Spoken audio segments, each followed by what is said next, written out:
তুই কি ভেবেছিস তোর এ পাগলামি আমি মেনে নিব? নিচে জিশানের পরিবার বসে আছে, সবাই অপেক্ষা করছে কখন কোণে নিচে নামবে। আর তুই এখানে দরজা বন্ধ করে নাটক করছিস। তোর কি একটুও লজ্জা শরম নেই রোহিণী? আম্মু, তুমি আমাকে জোর করতে পারো না। আমি জিসানকে বিয়ে করব না মানে করব না।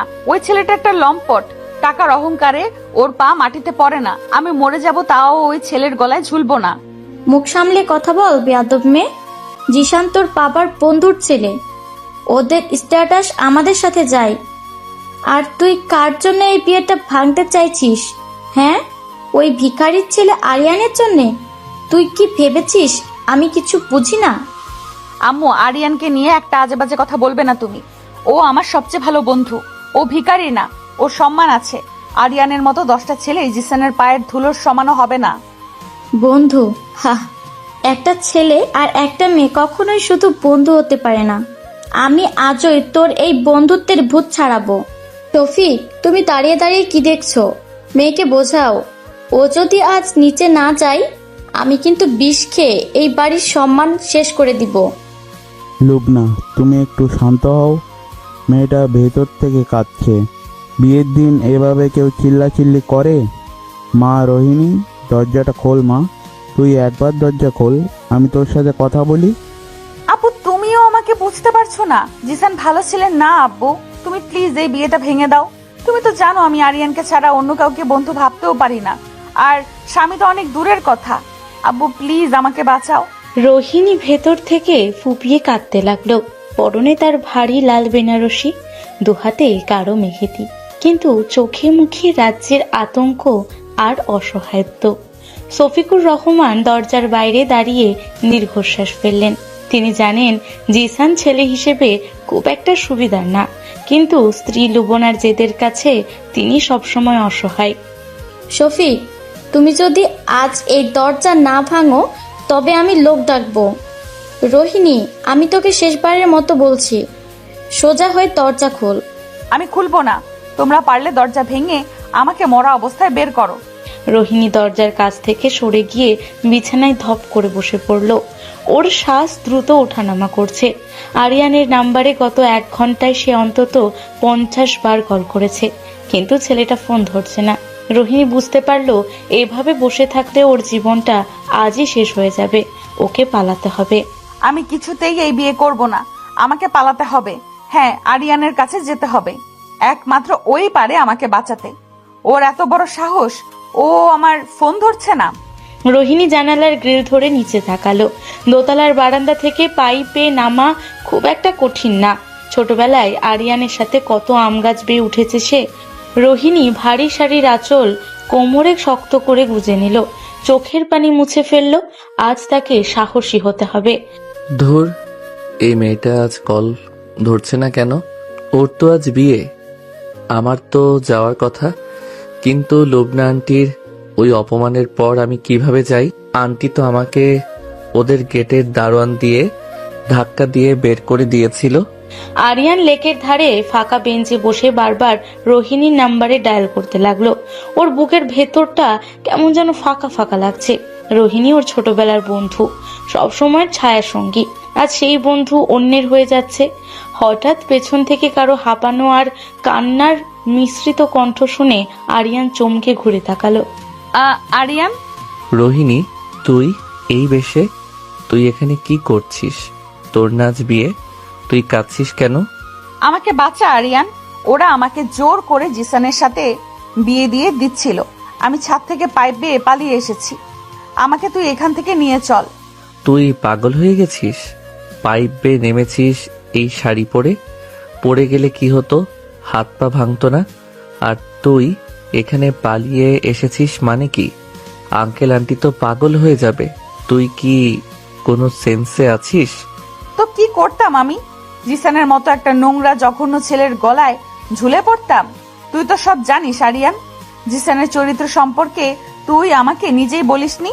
তুই কেন আসলি না আমাকে বাঁচাতে? তুই ফোন ধরছিলি না কেন? আমি কিভাবে যেতাম রোহিণী? তোর মা আমাকে তোদের বাড়ির গেটে ঢুকতে নিষেধ করেছে। আমি গেলে কি উনি আমাকে ছেড়ে দিতেন? আর আমার ফোন সাইলেন্ট ছিল। আমি খেয়াল করিনি। তো তুই আমাকে ওই নরকে ফেলে রাখবি? তুই না আমার বেস্ট ফ্রেন্ড? তুই না বলতি আমার চোখে কখনো পানি আসতে দিবি না? তুই না বলতি আমাকে কেউ কষ্ট দিলে তুই তার হাত ভেঙে দিবি? আজ দেখ আমার চোখে পানি, আজ তুই কোথায়? রোহিণী আরিয়ানের বুকে মাথা গুজে হাউমাউ করে কেঁদে উঠল। ওর কান্নায় আরিয়ানের বুকের শার্ট ভিজে যেতে লাগলো। আরিয়ান কিছুক্ষণ স্তব্ধ হয়ে দাঁড়িয়ে রইল। ওর হাত দুটো কাঁপছে। ও ধীর গতিতে ওর হাত দুটো রোহিণীর পিঠে রাখলো। শান্ত হ রোহিণী, প্লিজ কাঁদিস না। কেউ দেখলে কি ভাববে বলতো? একটা কোণে বউ এভাবে রাস্তায় দাঁড়িয়ে এক ছেলের বুকে কাঁদছে, মানুষ তোকে খারাপ বলবে। যে যা ভাবার ভাবুক, আমার কিচ্ছু যায় আসে না। আর আমি আর ওই বাড়িতে ফিরে যাব না। তুই আমাকে দূরে কোথাও নিয়ে চল, আমরা অন্য কোনো শহরে চলে যাব। কোথায় নিয়ে যাব? তুই কি বাচ্চাদের মতো কথা বলছিস? তোর মাথা কাজ করছে না এখন? চল তোকে বাসায় দিয়ে আসি। আমি আঙ্কেলকে বোঝাবো, আমি নিজে জিসানের পরিবারের সাথে কথা বলবো। না, তুই যদি আমাকে এখন বাসায় নিয়ে যাস, আমি তোর সামনে এই লেকের পানিতে ঝাঁপ দিব। সত্যি বলছি আরিয়ান, আমি মরে যাব তাও জিসানের বউ হব না। আরিয়ান রোহিণীর চোখের দিকে তাকালো। সে জানে রোহিণী কতটা জেদি। ও যা বলে তাই করে। ঠিক সেই মুহূর্তে একটা কালো রঙের দামি গাড়ি এসে সজোরে ব্রেক কষলো ওদের সামনে। গাড়ি থেকে নেমে এলো হুড়মুড় করে লুবনা রহমান, শফিকুর রহমান আর জিসান। এই তো, আমি জানতাম এই ছোট লোকের ছেলেটাই আমার মেয়েকে ফুসলিয়ে নিয়ে এসেছে। তুই আমার মেয়ের মাথা খেয়েছিস। আন্টি, আপনি মুখ সামলে কথা বলুন। আমি রোহিণীকে ফুসলাইনি, ও নিজেই এখানে চলে এসেছে। আমি তো উল্টো ওকে বোঝানোর চেষ্টা করছি। চুপ কর শালা ফকেনের পুত। তুই আমার হবু বউকে নিয়ে এখানে দাঁড়িয়ে রোম্যান্স করছিস, আর আমি তোকে ছেড়ে দেব? তুই জানিস আমি তোকে আজ এইখানেই পুঁতে ফেলবো। জিসান এগিয়ে এসে আরিয়ানের শার্টের কলার চেপে ধরলো। আরিয়ান শান্ত অথচ তীক্ষ্ণ দৃষ্টিতে জিসানের দিকে তাকিয়ে রইল। রোহিণী সাথে সাথে জিসানকে ধাক্কা দিয়ে সজোরে সরিয়ে দিল। খবরদার জিসান, তুই আরিয়ানের গায়ে হাত দিবি না। তুই ওর পায়ের যোগ্যও না। তুই ওকে ছোঁয়ার সাহস কোথায় পেলি? রোহিণী, তুমি আমার স্ত্রী হতে চলেছো, আর তুমি কিনা একটা রাস্তার ছেলের জন্য আমার গায়ে হাত তুললে? এত দরদ এই ছেলের জন্য? তুই জীবনেও আমার স্বামী হতে পারবি না জিসান। আমি মরে যাব তাও তোর মতো চরিত্রহীন লম্পটকে বিয়ে করব না। তুই তোর ওই টাকা নিয়ে তোর বাবার কাছে গিয়ে বসে থাক। রোহিণী, তুই কি চাস আমার মরা মুখ দেখতে? চল বলছি বাসায়। তোর আজই বিয়ে হবে জিসানের সাথে। তুই আমাদের সম্মান মাটিতে মিশিয়ে দিয়েছিস। না আম্মু, আমি যাব না। আমি কিছুতেই যাব না। আব্বু, তুমি কিছু বলো। তুমি তো জানতে আমি আরিয়ান ছাড়া আর কাউকে কিছু বলতে পারি না। তুমি কেন আমাকে জোর করছো? রোহিণী কথাটা অসম্পূর্ণ রেখে আরিয়ানের হাত শক্ত করে চেপে ধরলো। আরিয়ান অবাক হয়ে রোহিণীর হাতের দিকে তাকালো। শফিকুর রহমান এতক্ষণ চুপ ছিলেন। মেয়ের কান্না দেখে তার বুক ফেটে যাচ্ছিল। লুবনা, তুমি এবার একটু থামবে? তুমি কি দেখতে পাচ্ছ না মেয়েটা জিসানকে সহ্য করতে পারছে না? ও কত ভয়ে আছে তুমি বুঝতে পারছো না? তুমি চুপ করো শফিক। তোমার আশকারাতেই মেয়ে আজ এত দূর সাহস পেয়েছে। জিসান, তুমি ওকে জোর করে গাড়িতে তোলো। ওকে আজ আমি দেখিয়ে ছাড়বো কে ওর মা। আসো রোহিণী, তোমার এই জেদ আমি বাসর রাতে ভাঙবো। তোমার মতো ঘাটতার মেয়েকে কিভাবে সাইজ করতে হয় আমার জানা আছে। আজকে রাতে তোমার সব অহংকার আমি ধুলো মিশিয়ে দেবো। জিসান নোংরা একটা হাসি দিয়ে রোহিণীর হাত ধরতে এগিয়ে এলো। হঠাৎ আরিয়ান জিসানের হাত মাঝপথে শক্ত করে খপ করে ধরে ফেললো। আরিয়ানের মুষ্টি এতটাই শক্ত ছিল যে জিসান ব্যথায় কুকিয়ে উঠল। ও আপনাকে বারণ করেছে ওর গায়ে হাত না দিতে। কথা কানে যায় না নাকি আমি অন্য ভাষায় বোঝাবো? সালা, তুই আমার হাত ধরিস? জানিস আমি কে? আমি তোকে আজ পুলিশে দেবো।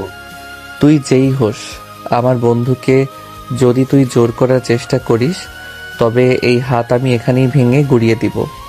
আরিয়ানের গায়ে হাত দিয়ে তুই পার পেতে পারিস, কিন্তু রোহিণীর গায়ে হাত দিলে আমি তোকে আস্ত রাখবো না। কত বড় স্পর্ধা!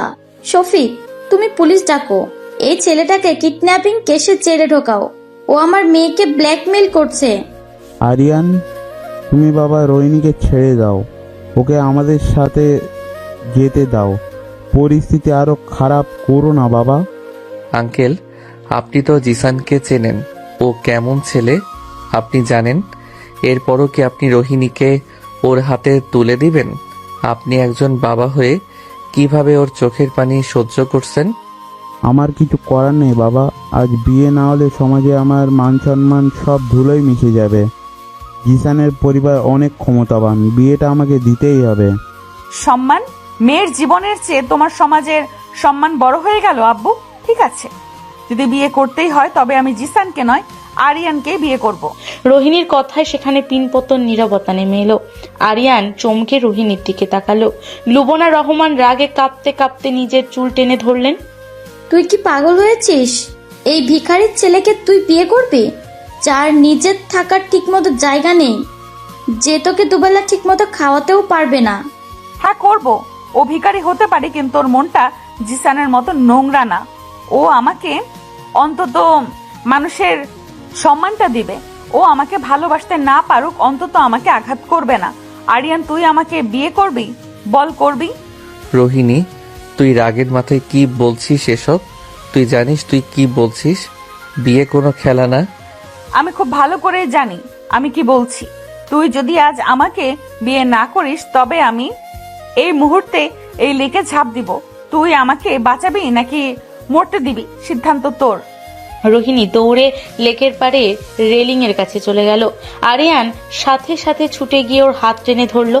ওর চোখে মুখে প্রবল ভয়। পাগলামি করিস না রোহিণী। ঠিক আছে ঠিক আছে, তুই যা বলবি আমি তাই করব। তুই শান্ত হ, আমি তোকে মরতে দিতে পারি না। আরিয়ান, তুমি কি সত্যি ওকে বিয়ে করতে রাজি? তুমি কি ওর দায়িত্ব নিতে পারবে বাবা? আঙ্কেল, ও আমার বেস্ট ফ্রেন্ড, ওর চোখের পানি আমি সহ্য করতে পারি না।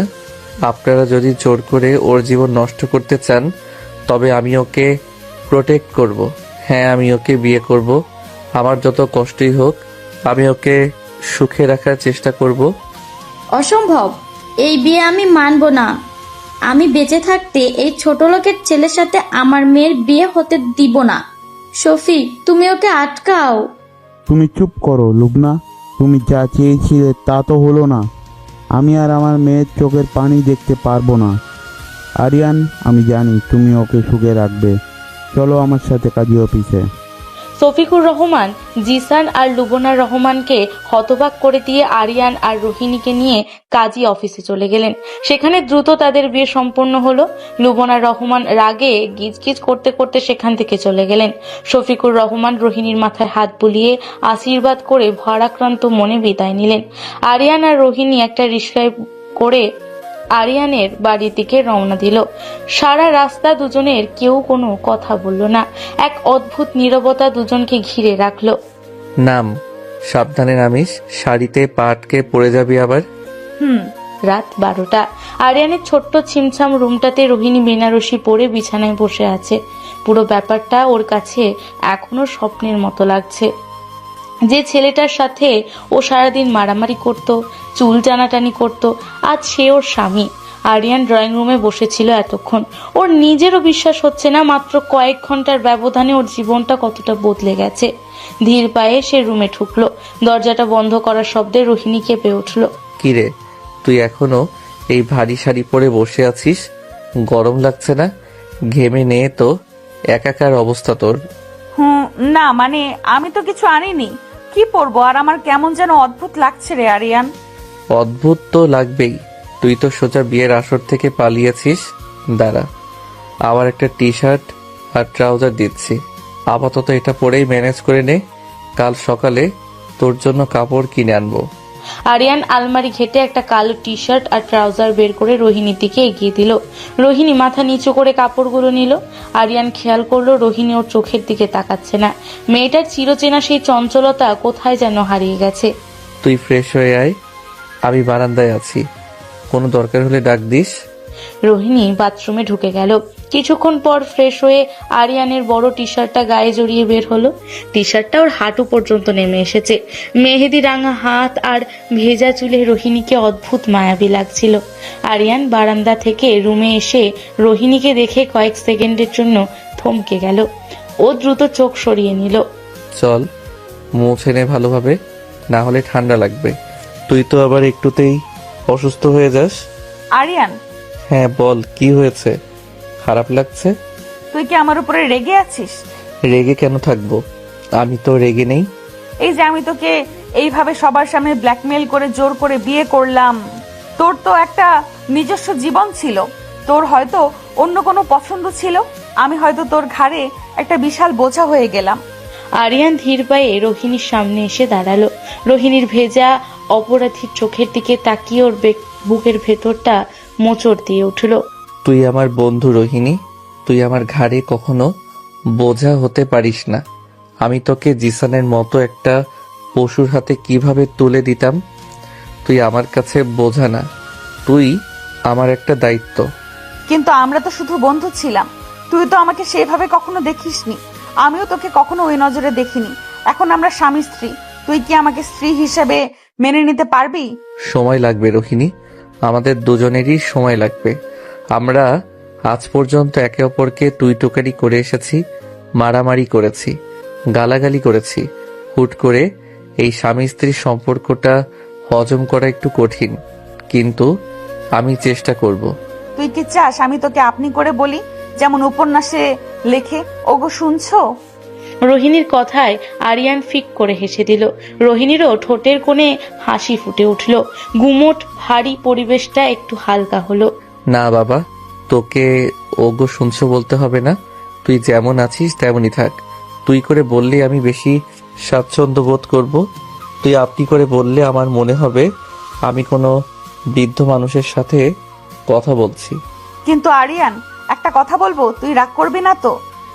বল। আমি রাগ করব কেন? তুই যখন জিসানের হাতটা চেপে ধরেছিলি তখন তোকে একদম হিরোদের মতো লাগছিল। আমার বুকের ভেতর কেমন যেন একটা অদ্ভুত অনুভূতি হচ্ছিল, মনে হচ্ছিল এই মানুষটার ছায়ায় আমি পৃথিবীর সবচেয়ে নিরাপদ মেয়ে। ফাইজলামি করিস না রোহিণী, ঘুমাতে আয়, রাত অনেক হয়েছে। কাল সকালে আব্বু আম্মু আর ভাইয়া ভাবির সামনে আমাকে অনেক জবাবদিহি করতে হবে। আমি ফাজলামি করছি না রে, আমি সত্যি বলছি। তুই আজ আমাকে যে সম্মান দিয়েছিস, আমাকে যেভাবে আগলে রেখেছিস, সেটা আমার নিজের বাবাও দিতে পারেনি। রোহিণী মাথা নিচু করে কথাটা বলল। ওর গলাটা ধরে এসেছে। আরিয়ান বুঝতে পারলো মেয়েটার আজ সারাদিন কতটা মানসিক চাপের ভেতর দিয়ে গেছে। আরিয়ান আস্তে করে রোহিণীর পাশে বিছানায় বসলো। রোহিণী, এদিকে তাকা, আমার চোখের দিকে তাকা। রোহিণী ধীরে ধীরে মুখ তুলে আরিয়ানের দিকে তাকালো। আরিয়ান ওর ডান হাতটা বাড়িয়ে দিয়ে রোহিণীর মেহেদি রাঙা কাঁপতে থাকা হাতটা নিজের হাতের মুঠোয় নিল। রোহিণী একটা আলতো শিহরণ অনুভব করলো। এর আগে আরিয়ান 1000 বার ওর হাত ধরেছে রাস্তা পার করার সময়, কিন্তু আজকের এই স্পর্শটা সম্পূর্ণ আলাদা। এই স্পর্শে বন্ধুত্বের চেয়ে বেশি কিছু মিশে আছে, একটা অধিকার, একটা আশ্রয়। আমি হয়তো তোকে তোর বাবার বাড়ির মতো রাজপ্রাসাদ দিতে পারবো না। আমার এই ছোট্ট ঘরে হয়তো তোর অনেক কষ্ট হবে। আমার পরিবারের সবার মন জয় করতেও তোর সময় লাগবে, কিন্তু আমি তোকে কথা দিচ্ছি, জীবনে কখনো তোর চোখের পানি মাটিতে পড়তে দিব না। স্ত্রী হিসেবে তুই আমার সম্মান, আর আমি আমার সম্মানকে সবসময় নিজের জীবনের চেয়েও বেশি আগলে রাখবো। আরিয়ানের শান্ত অথচ দৃঢ় কণ্ঠস্বর শুনে রোহিণীর চোখের কোণ বেয়ে এক ফোঁটা পানি গড়িয়ে পড়ল। ও নিজেকে আর ধরে রাখতে পারল না। আরিয়ানের বুকে মাথা গুজে হাউমাউ করে কেঁদে উঠল। আরিয়ান এবার আরোকে বাধা দিল না। ও রোহিণীকে শক্ত করে নিজের বুকে জড়িয়ে ধরল। ওর পিঠে আলতো করে হাত বুলিয়ে দিতে লাগলো। আমাকে ছেড়ে যাবি না তো আরিয়ান? আমি তোকে ছাড়া বাঁচতে পারবো না রে। আমি সবাইকে ছেড়ে, সব সম্মান ছেড়ে শুধু তোর আশ্রয়ে এসেছি, আমাকে ফেলে দিবি না তো? পাগল মেয়ে, আমি তোকে ছেড়ে কোথায় যাব? তুই তো আমার ঘাড়ের ভূত। ভূত কি এত সহজে ছাড়ে? আমি তোকে সারা জীবন এভাবেই সহ্য করব। এই, একদম ভূত বলবি না। আমি তোর বউ হই এখন, বউকে কেউ ভূত বলে? ওরে বাপরে, এখনই বউয়ের অধিকার খাটানো শুরু? আচ্ছা ঠিক আছে, ভূত বলবো না, পেতনি বলবো। পেতনি বউ। রোহিণী ভেজা চোখে খিলখিল করে হেসে উঠল। আরিয়ান মুগ্ধ হয়ে রোহিণীর হাসি মাখা মুখের দিকে তাকিয়ে রইল। রোহিণী মুখ তুলে আরিয়ানের চোখের দিকে তাকালো। দুজনের দৃষ্টি এক হলো। আরিয়ানের চোখে যে গভীর মায়া আর ভালোবাসা দেখতে পেল রোহিণী, তা সে আগে কখনো দেখেনি। রোহিণীর মনে হলো এই মানুষটার বুকেই তার সারা জীবনের শান্তি লুকিয়ে আছে। আরিয়ান, হুম, বল। তুই অনেক ভালো রে, অনেক ভালো। আমি মনে হয় তোকে ভালোবেসে ফেলেছি, বন্ধু হিসেবে নয়, স্বামী হিসেবে। রোহিণীর কথায় আরিয়ানের হার্টবিট বেড়ে গেল। ও রোহিণীর চোখের দিকে অপলক দৃষ্টিতে তাকিয়ে রইল। রোহিণীর মুখে কোনো দুষ্টুমির ছাপ নেই, শুধু এক অদ্ভুত স্নিগ্ধতা আর আত্মসমর্পণ। রোহিণী ধীরে ধীরে আরিয়ানের মুখের দিকে এগিয়ে গেল। আরিয়ান কয়েক সেকেন্ডের জন্য থমকে গেলেও নিজেকে আর আটকাতে পারল না। সে চোখ বন্ধ করে রোহিণীর কপালে একটা দীর্ঘ উষ্ণ চুম্বন এঁকে দিল। রোহিণী চোখ বুজে সেই স্পর্শটা অনুভব করলো। ওর মনে হলো জীবনের সমস্ত শূন্যতা আজ এই একটা চুম্বনে পূর্ণ হয়ে গেল। তুই ঘুমিয়ে পড়, তোর অনেক ধকল গেছে আজ, আমি তোকে আর জ্বালাবো না। তুই কোথায় ঘুমাবি? তুই কি অন্য রুমে যাবি? না, আমি নিচে সোফায় শুয়ে পড়ছি, তুই খাটে ঘুমা, একা বিছানায় আরাম করে ঘুমা। একদম না, তুই আমার স্বামী, তুই আমার পাশে ঘুমাবি। নিচে কেন ঘুমাবি? আরে পাগলি, আমি নিচে ঘুমালে তোর সুবিধা হবে, তুই তো একা ঘুমিয়ে অভ্যস্ত, আর আমি পাশে থাকলে তোর আনইজি লাগতে পারে। তুই আসবি কিনা বল, না হলে কিন্তু আমি সারা রাত বসে থাকবো, এক ফোঁটাও ঘুমাবো না। আমার তোকে ছাড়া ভয় করবে এই নতুন বাড়িতে। আচ্ছা বাবা, আসছি। তোর জেদের কাছে তো আমি সবসময়ই হারি, আজও হারলাম, একটু সরে সব। আরিয়ান হেসে বিছানায় উঠে এলো। রোহিণী একটু সরে গিয়ে আরিয়ানকে জায়গা করে দিল। দুজন পাশাপাশি শুয়ে পড়লো। ঘরের লাইট নিভিয়ে দেওয়া হলো, শুধু জানালার ফাঁক দিয়ে চাঁদের আলো এসে রোহিণীর মুখে পড়ছে। আরিয়ান এক দৃষ্টিতে সেদিকে তাকিয়ে আছে। কিরে, এভাবে তাকিয়ে আছিস কেন? ভয় লাগছে আমাকে দেখে? হুম, ভয় তো লাগছেই, কখন যে খামচি দিয়ে দিস কে জানে। তোর তো আবার ঘুমের ঘোরে লাথি মারার অভ্যাস আছে। এই আমি খামচি দেই, লাথি মারি? দাঁড়া, দেখাচ্ছি মজা। রোহিণী কৃত্রিম রাগ দেখিয়ে আরিয়ানের দিকে ঘুরে ওর বুকে একটা হালকা চিমটি কাটলো। আরিয়ান আহ করে উঠে রোহিণীর হাতটা ধরে ফেললো। দুজনের খুব কাছাকাছি চলে এলো। দুজনের নিঃশ্বাসের শব্দ শোনা যাচ্ছে। এক অদ্ভুত মাদকতা কাজ করছে দুজনের মাঝে। রোহিণী লজ্জায় চোখ নামিয়ে নিল। খুব তো সাহস দেখাচ্ছিলি, এখন চোখ নামিয়ে নিলি কেন? লজ্জা পাচ্ছিস? কই, আমি তো সাহস দেখাইনি, আর আমি মোটেও লজ্জা পাচ্ছি না। আমার ঘুম পাচ্ছে, আমি ঘুমাবো। রোহিণী তাড়াতাড়ি চোখ বন্ধ করে ফেলল। আরিয়ান মুচকি হেসে রোহিণীর মাথায় চুলে হাত বুলিয়ে দিতে লাগলো।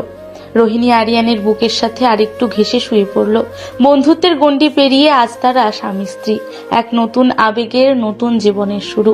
কিন্তু কাল সকালে আরিয়ানের পরিবারের সামনে কি ঝড় অপেক্ষা করছে তা তারা কেউ জানে না। ভোরের স্নিগ্ধ আলো জানালার পর্দা ভেদ করে আরিয়ানের ছোট্ট ঘরের ভেতর এসে পড়েছে।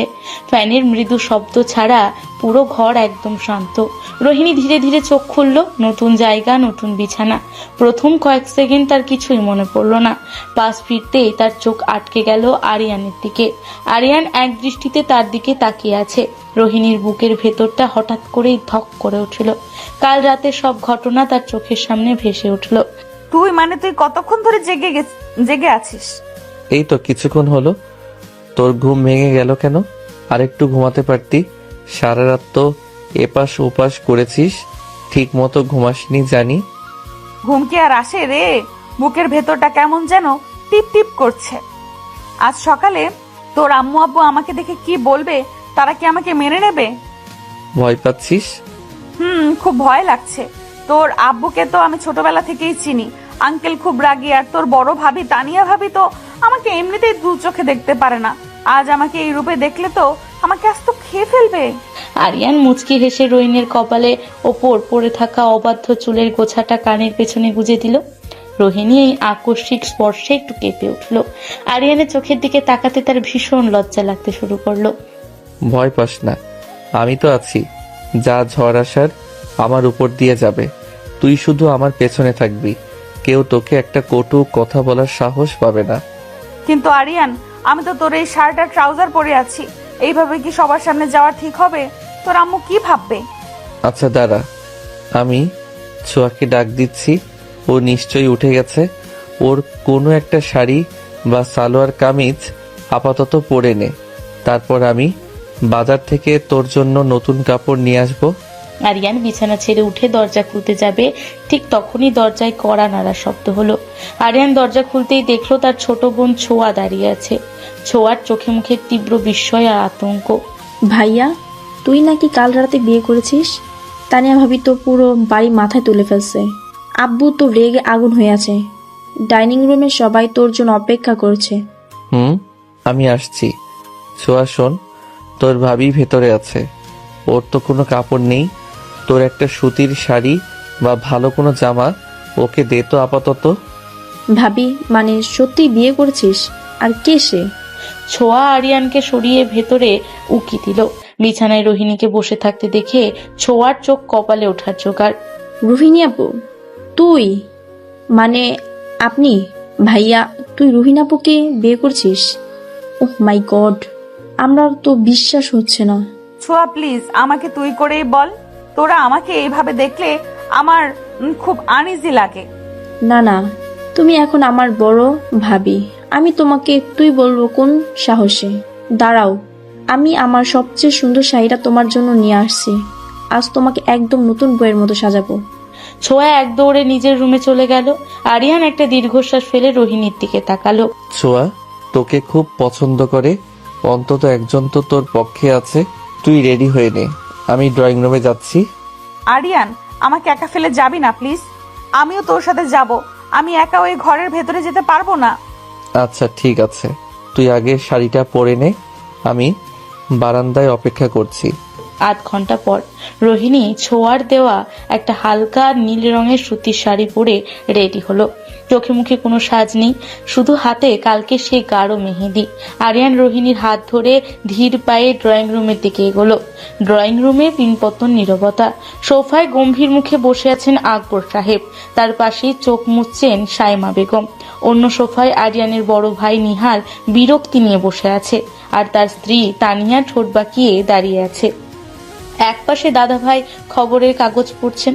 আরিয়ান আর রোহিণীকে ড্রয়িং রুমে ঢুকতে দেখে আকবর সাহেব ফেটে পড়লেন। তোর এত বড় সাহস কি করে হলো আরিয়ান? তুই আমাকে তোর মাকে না জানিয়ে এত বড় একটা সিদ্ধান্ত নিয়ে নিলি? তাও আবার কার মেয়েকে বিয়ে করেছিস? শফিকুর রহমানের মেয়ে, যাদের টাকার গরমে মাটিতে পা পড়ে না? আব্বু, পরিস্থিতি এমন ছিল যে আমাকে বিয়েটা করতেই হতো। রোহিণী বিপদে পড়েছিল, ওর মা ওকে জোর করে এমন একটা ছেলের সাথে বিয়ে দিচ্ছিল যে ছেলেটা একটা লম্পট। ও আচ্ছা, তো তুই সমাজসেবক হয়ে গেলি? অন্যের বাড়ির মেয়ে বিপদে পড়েছে বলে তুই তাকে বিয়ে করে ঘরে তুলে আনবি? তোর নিজের কোনো ভবিষ্যৎ নেই। তুই তো এখনো ঠিক মতো চাকরিতে প্রমোশনই পাসনি। আরে নিহাল, তুমি বুঝতে পারছো না? তোমার ভাই তো আসলে লটারি জিতেছে। শফিক সাহেবের একমাত্র মেয়ে, কোটি কোটি টাকার সম্পত্তি। তোমার ভাইয়ের কি আর প্রমোশনের দরকার আছে? শ্বশুরবাড়ির টাকা এখন পায়ের ওপর পা তুলে খাবে। তানিয়ার কথায় রোহিণীর ভেতরটা রাগে জ্বলে উঠল। সে কিছু একটা বলতে যাবে, তার আগে আরিয়ান রোহিণীর হাতটা শক্ত করে চেপে ধরল।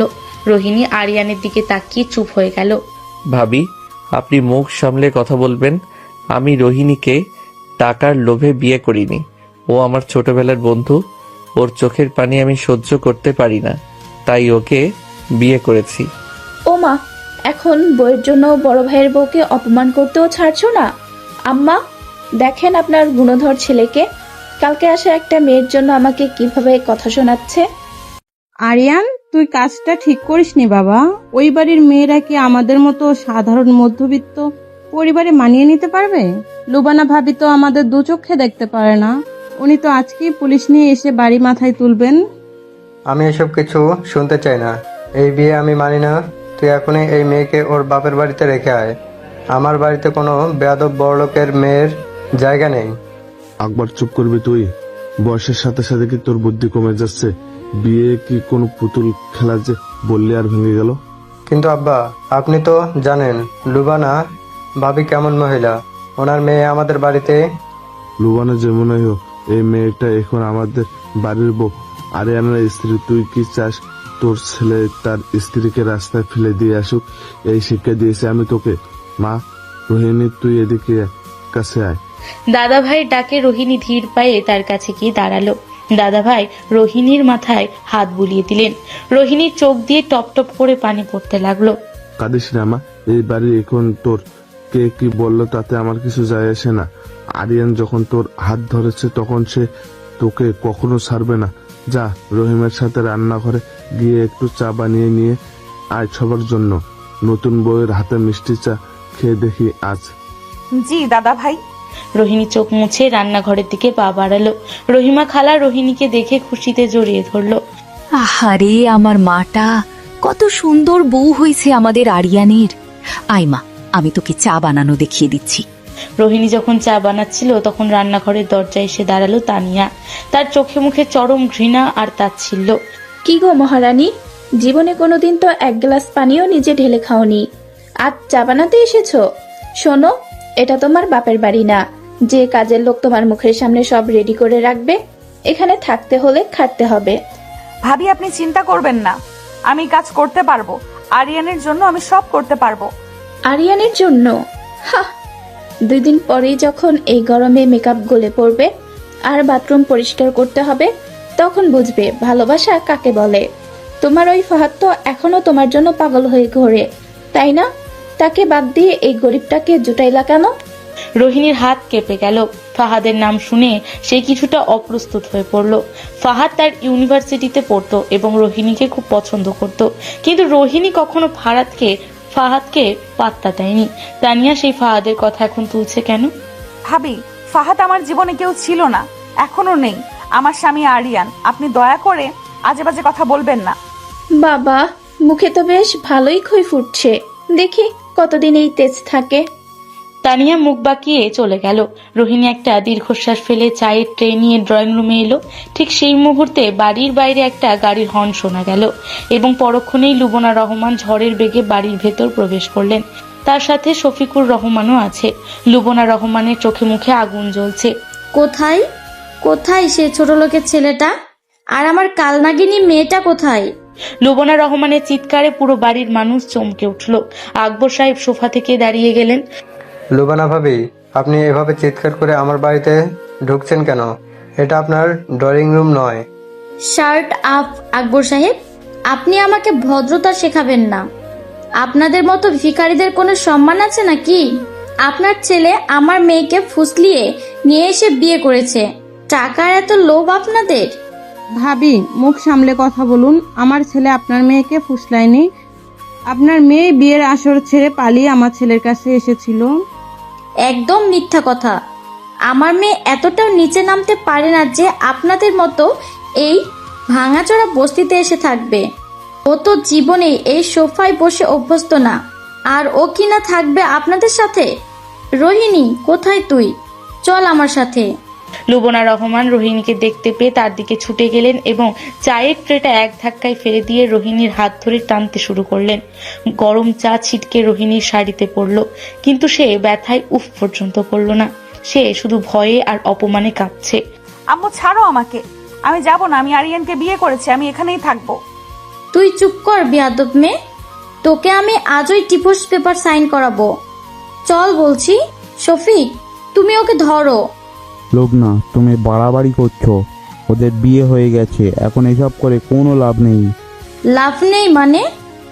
আমি আমার মেয়েকে এই ফকিরদের বাড়িতে ফেলে রাখবো? নিহাল, তানিয়া, তোমরা তো বুদ্ধিমান। তোমরা বোঝাও তোমাদের এই গর্দ ভাই আর শ্বশুর শাশুড়িকে। আমার মেয়েকে আমি নিয়ে যাব। আন্টি, আমরা তো আরিয়ানকে অনেক বোঝালাম, কিন্তু ও তো আপনার মেয়ের রূপ আর সম্পত্তির লোভে অন্ধ হয়ে আছে। আপনার মেয়ে তো কম বেহায়া না, নিজে এসে আমার ভাইয়ের ঘাড়ে চেপে বসেছে। তানিয়ার কথায় রোহিণীর মাথা নিচু হয়ে গেল। সে ডুকরে কেঁদে উঠল। অপমানে তার মাটি ফুঁড়ে ঢুকে যেতে ইচ্ছে করছে।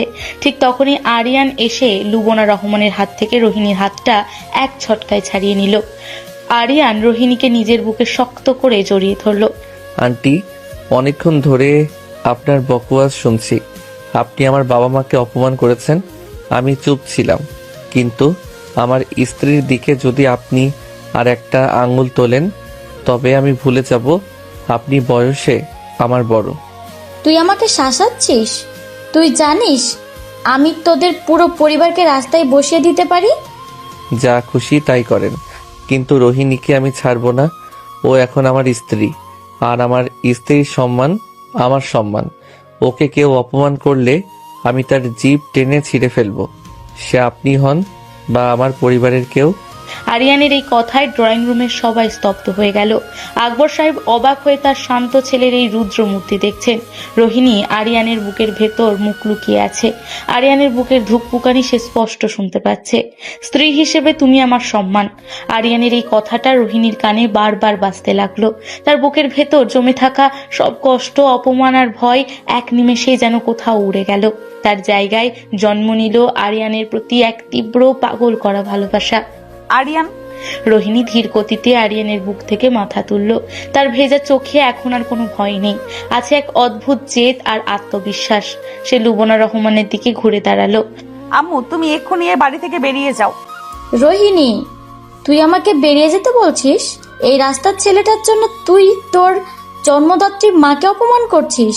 তুমি আমাকে জন্ম দিয়েছো ঠিকই, কিন্তু তুমি কখনো আমাকে বুঝতে পারোনি। তুমি সব সময় তোমার অহংকার আর স্ট্যাটাস নিয়ে ব্যস্ত ছিলে। আরিয়ান রাস্তার ছেলে না, ও আমার স্বামী। আমার স্বামীর দিকে আঙুল তুললে আমি কিন্তু আর মেয়ে থাকবো না। তুই পস্তাবি রোহিণী, তুই খুব পস্তাবি। আমি তোকে ত্যায্য করলাম আজ থেকে। তোর বাবা যদি তোকে 1 পয়সাও দেয়, আমি ওকে ডিভোর্স দিব। আমার তোমার 1 পয়সাও লাগবে না। আরিয়ান আমাকে ডাল ভাত খাওয়ালেও আমি রাজরানীর মতো থাকবো। তুমি যাও এখান থেকে। লুবনা রহমান রাগে কাঁপতে কাঁপতে শফিকুর রহমানকে নিয়ে বাড়ি থেকে বেরিয়ে গেলেন। শফিকুর রহমান যাওয়ার আগে শুধু একবার রোহিণীর মাথায় হাত বুলিয়ে দীর্ঘশ্বাস ফেলে চলে গেলেন। পুরো ড্রয়িং রুমে এক অদ্ভুত গুমোট পরিবেশ তৈরি হলো। তানিয়া দাঁতে দাঁত চেপে রোহিণীর দিকে তাকিয়ে আছে। বাহ, মায়ের মুখের ওপর দরজা বন্ধ করে দিলে। তা বলি, বড়লোকের সম্পত্তি তো আর জুটল না আরিয়ানের কপালে। এই ফকিরের বাড়িতে ফকিরনি হয়ে থাকতে পারবে তো? ভাবি, বস্তি তো ইটের ঘরে হয় না, বস্তি হয় মানুষের মনে। আর ফকিরনি হওয়ার ভয় আমাকে দেখাবেন না। আমি যার হাত ধরেছি সে আমাকে কখনো মাটিতে পড়তে দিবে না, তাই না আরিয়ান? রোহিণী আরিয়ানের দিকে তাকিয়ে এক অদ্ভুত মায়াবী হাসি দিল। আরিয়ান মুগ্ধ হয়ে রোহিণীর এই সাহসিকতা দেখল। সে কোনো কথা না বলে শুধু রোহিণীর হাতটা আরো শক্ত করে চেপে ধরল। আকবর সাহেব একটা দীর্ঘশ্বাস ফেলল। যা হওয়ার হয়ে গেছে। সাইমা, বৌমাকে ঘরে নিয়ে যাও। আর তানিয়া, তুমি তোমার কাজে যাও। আমিও এ বাড়িতে আর কোনো অশান্তি চাই না। সাইমা বেগম রোহিণীকে নিয়ে আরিয়ানের ঘরের দিকে গেলেন। ঘরে ঢোকার আগে রোহিণী একবার পেছন ফিরে তাকালো। আরিয়ান সেখানেই দাঁড়িয়ে আছে, তার চোখে মুখে এক অদ্ভুত প্রশান্তি। রোহিণী বুঝতে পারলো এই নতুন সংসারের রূঢ় বাস্তবতা যতই কঠিন হোক না কেন, আরিয়ানের এই একটা স্পর্শ আর বিশ্বাস তাকে যে কোনো পাহাড় ডিঙানোর শক্তি দেবে। তুই শুধু এইভাবেই আমার হাতটা ধরে রাখিস আরিয়ান, আমি তোর জন্য পুরো পৃথিবীর সাথে লড়াই করতে পারবো। আরিয়ান ধীর পায়ে ঘরের দিকে এগোলো। আজ থেকে তাদের এক নতুন লড়াই শুরু। কিন্তু তারা কেউ জানে না তানিয়ার মনে ইতিমধ্যে এক ভয়ঙ্কর ষড়যন্ত্রের বীজ বোনা শুরু হয়ে গেছে। রোহিণী আর আরিয়ানের এই নতুন গড়ে ওঠা বিশ্বাস ভাঙার জন্য তানিয়া যে কোনো পর্যায়ে যেতে প্রস্তুত। সকাল 10টা। আরিয়ানের ছোট্ট বাড়ির ড্রয়িং রুমে বসে তানিয়া খবরের কাগজ উল্টাচ্ছে। রোহিণী রান্নাঘর থেকে আরিয়ানের জন্য দুপুরের টিফিন বক্সে খাবার গুছিয়ে বের হলো। আজ আরিয়ান অফিসে যাওয়ার সময় তাড়াহুড়ো করে টিফিন নিতে ভুলে গেছে। রোহিণী ভাবলো নিজে অফিসে গিয়ে দিয়ে আসবে। তাকে তৈরি হতে দেখে তানিয়া বাঁকা হাসলো। ও মা, মহারানী দেখি ভর দুপুরে সেজে গুজে কোথায় চললেন? বাপের বাড়ি তো আর যাওয়ার মুখ নেই। তা এই গরিবের সংসারে আর যাওয়ার জায়গাই বা কোথায় তোমার?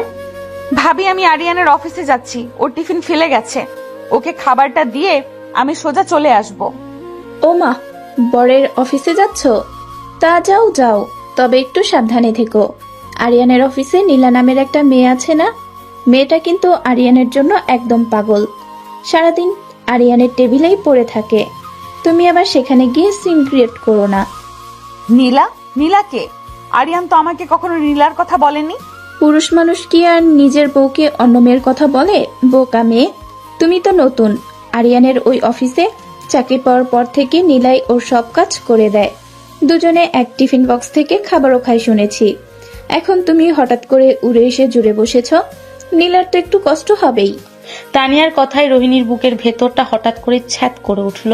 আরিয়ান তো তাকে কোনোদিন কোনো নীলার কথা বলেনি। রোহিণী কোনো উত্তর না দিয়ে টিফিন বক্সটা হাতে শক্ত করে ধরে বাড়ি থেকে বেরিয়ে গেল। একটা রিক্সা নিয়ে সে সোজা আরিয়ানের অফিসে পৌঁছালো। অফিসের ভেতর ঢুকে রিসেপশনে জিজ্ঞেস করলো সে আরিয়ানের ডেস্কে গেল। সেখানে গিয়ে যা দেখলো তাতে রোহিণীর মাথায় রক্ত উঠে গেল। এটা কে? এই মেয়েটা আরিয়ানের এত কাছে ঘেসে দাঁড়িয়ে ল্যাপটপে কি দেখছে? আরিয়ান হাসছে কেন এত? আরিয়ানের ডেস্কে নীলা নামের মেয়েটি ঝুঁকে দাঁড়িয়ে আছে। তার একটা হাত আরিয়ানের চেয়ারের হাতলে, আর তারা দুজন ল্যাপটপের স্ক্রিনে কিছু একটা দেখে হাসছে। রোহিণীর বুকের ভেতর ঈর্ষার আগুন দাও দাও করে জ্বলে উঠল। সে গটগট করে হেঁটে আরিয়ানের টেবিলের সামনে গিয়ে দাঁড়ালো। টিফিন বক্সটা সজোরে টেবিলের ওপর রাখলো। রোহিণী, তুই মানে তুমি এখানে হঠাৎ করে? কোনো দরকার ছিল? দরকার ছাড়া কি স্ত্রীর স্বামীর কাছে আসতে মানা আছে? নাকি আমি অসময়ে এসে কারো পার্সোনাল স্পেসে ডিস্টার্ব করে দিলাম? আরে আরিয়ান, ইনি কে? তোমার স্ত্রী নাকি? ও মাই গড, তুমি তো বলনি তোমার স্ত্রী এত সুন্দর। হ্যালো ভাবি, আমি নীলা, আরিয়ানের কলিগ। নীলা হাসি মুখে হাত বাড়িয়ে দিল রোহিণীর দিকে, কিন্তু রোহিণী নীলার হাত ধরল না। সে অত্যন্ত ঠান্ডা এবং তীক্ষ্ণ দৃষ্টিতে নীলার দিকে তাকিয়ে রইল। নীলা কিছুটা অপ্রস্তুত হয়ে হাত নামিয়ে নিল। আমার স্বামীর সাথে আপনার ঠিক কি ধরনের সম্পর্ক আমি জানি না, তবে একটা কথা স্পষ্ট করে বলে দেই, আমার স্বামী বিবাহিত। বিবাহিত পুরুষের সাথে একটা দূরত্ব বজায় রেখে কাজ করাটা ভদ্রতার লক্ষণ। আশা করি বুঝতে পেরেছেন। রোহিণী, এসব কি বলছো তুমি? নীলা আমার খুব ভালো বন্ধু আর কলিগ। তুমি ওকে এভাবে অপমান করছো কেন? অপমান? আমি অপমান করছি? আর তুমি যে আমার সামনে দাঁড়িয়ে অন্য একটা মেয়ের পক্ষ নিচ্ছ সেটা কি? আমি তোমার টিফিন নিয়ে এত রোদ মাথায় করে এসেছি আর তুমি আমাকে বকা দিচ্ছ? Aryan, it's okay. ভাবি হয়তো আমাকে ভুল বুঝছেন। আমি বরং এখন যাই, তোমরা কথা বলো।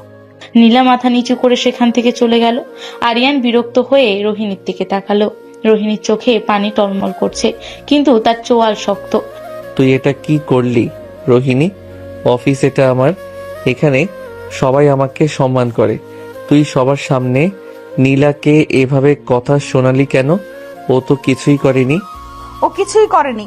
ও এত কাছে কেন দাঁড়িয়েছিল তোর? আর তুই ওর দিকে তাকিয়ে এত হাসছিলি কেন?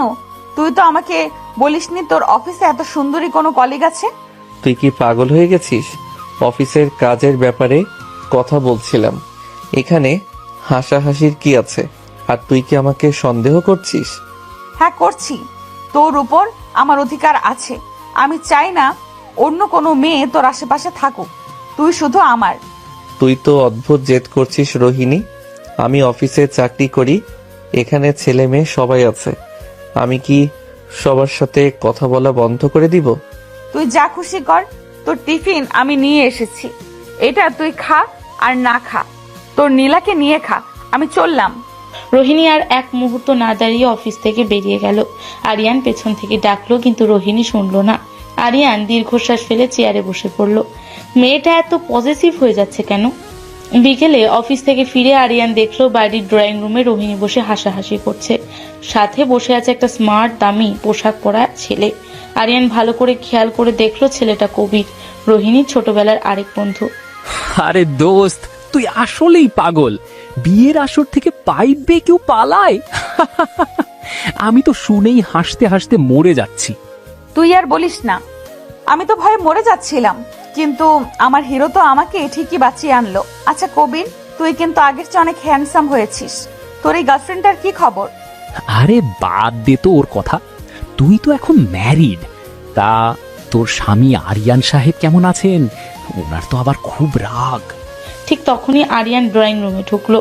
কবির আর রোহিণীকে একসাথে হাসতে দেখে তার বুকের ভেতরটা কেমন যেন ভারী হয়ে এলো। কবির উঠে দাঁড়িয়ে আরিয়ানের সাথে হাত মেলালো। Hello Aryan, congratulations bro. আমাদের রোহিণীকে তো তুমি একদম ছিনিয়ে আনলে। থ্যাঙ্কস। তুমি বসো, আমি ফ্রেশ হয়ে আসছি। আরিয়ান শোনো না, কবির আমার জন্য কতগুলো চকলেট আর ড্রেস এনেছে দেখো।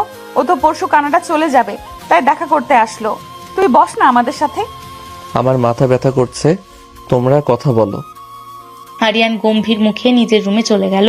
রোহিণী বুঝতে পারলো না আরিয়ান হঠাৎ এমন কেন করলো। কবির ঘন্টাখানেক পর চলে যাওয়ার পর রোহিণী রুমে গিয়ে দেখলো আরিয়ান বারান্দায় চুপচাপ দাঁড়িয়ে। কিরে, তুই একা এখানে দাঁড়িয়ে আছিস কেন? তোর না মাথা ব্যথা? আমি চা করে আনবো? দরকার নেই। তোর কি হয়েছে বলতো? অফিসে ওই মেয়ের সাথে কথা বললাম বলে এখনো রেগে আছিস? না, আমি রেগে নেই। তুই তোর বড় লোকের বন্ধুদের সাথে সময় কাটা, আমার মতো ছোট লোকের সাথে কথা বলার কি দরকার? আরিয়ান, তুই কবিরকে নিয়ে এইসব বলছিস কেন? ও তো আমার ছোটবেলার বন্ধু। ও তো শুধু দেখা করতে এসেছিল।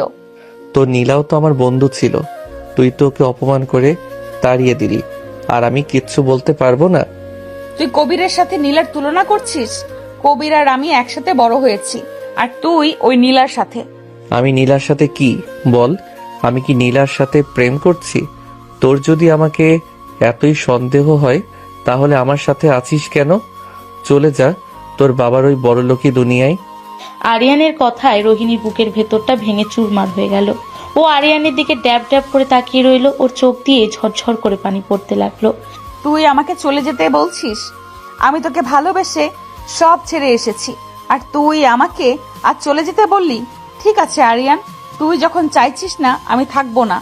রোহিণী কাঁদতে কাঁদতে বিছানায় গিয়ে মুখ বুঝলো। আরিয়ান বারান্দাতেই দাঁড়িয়ে রইল। বাইরে তখন ঝুম বৃষ্টি হয়েছে শুরু।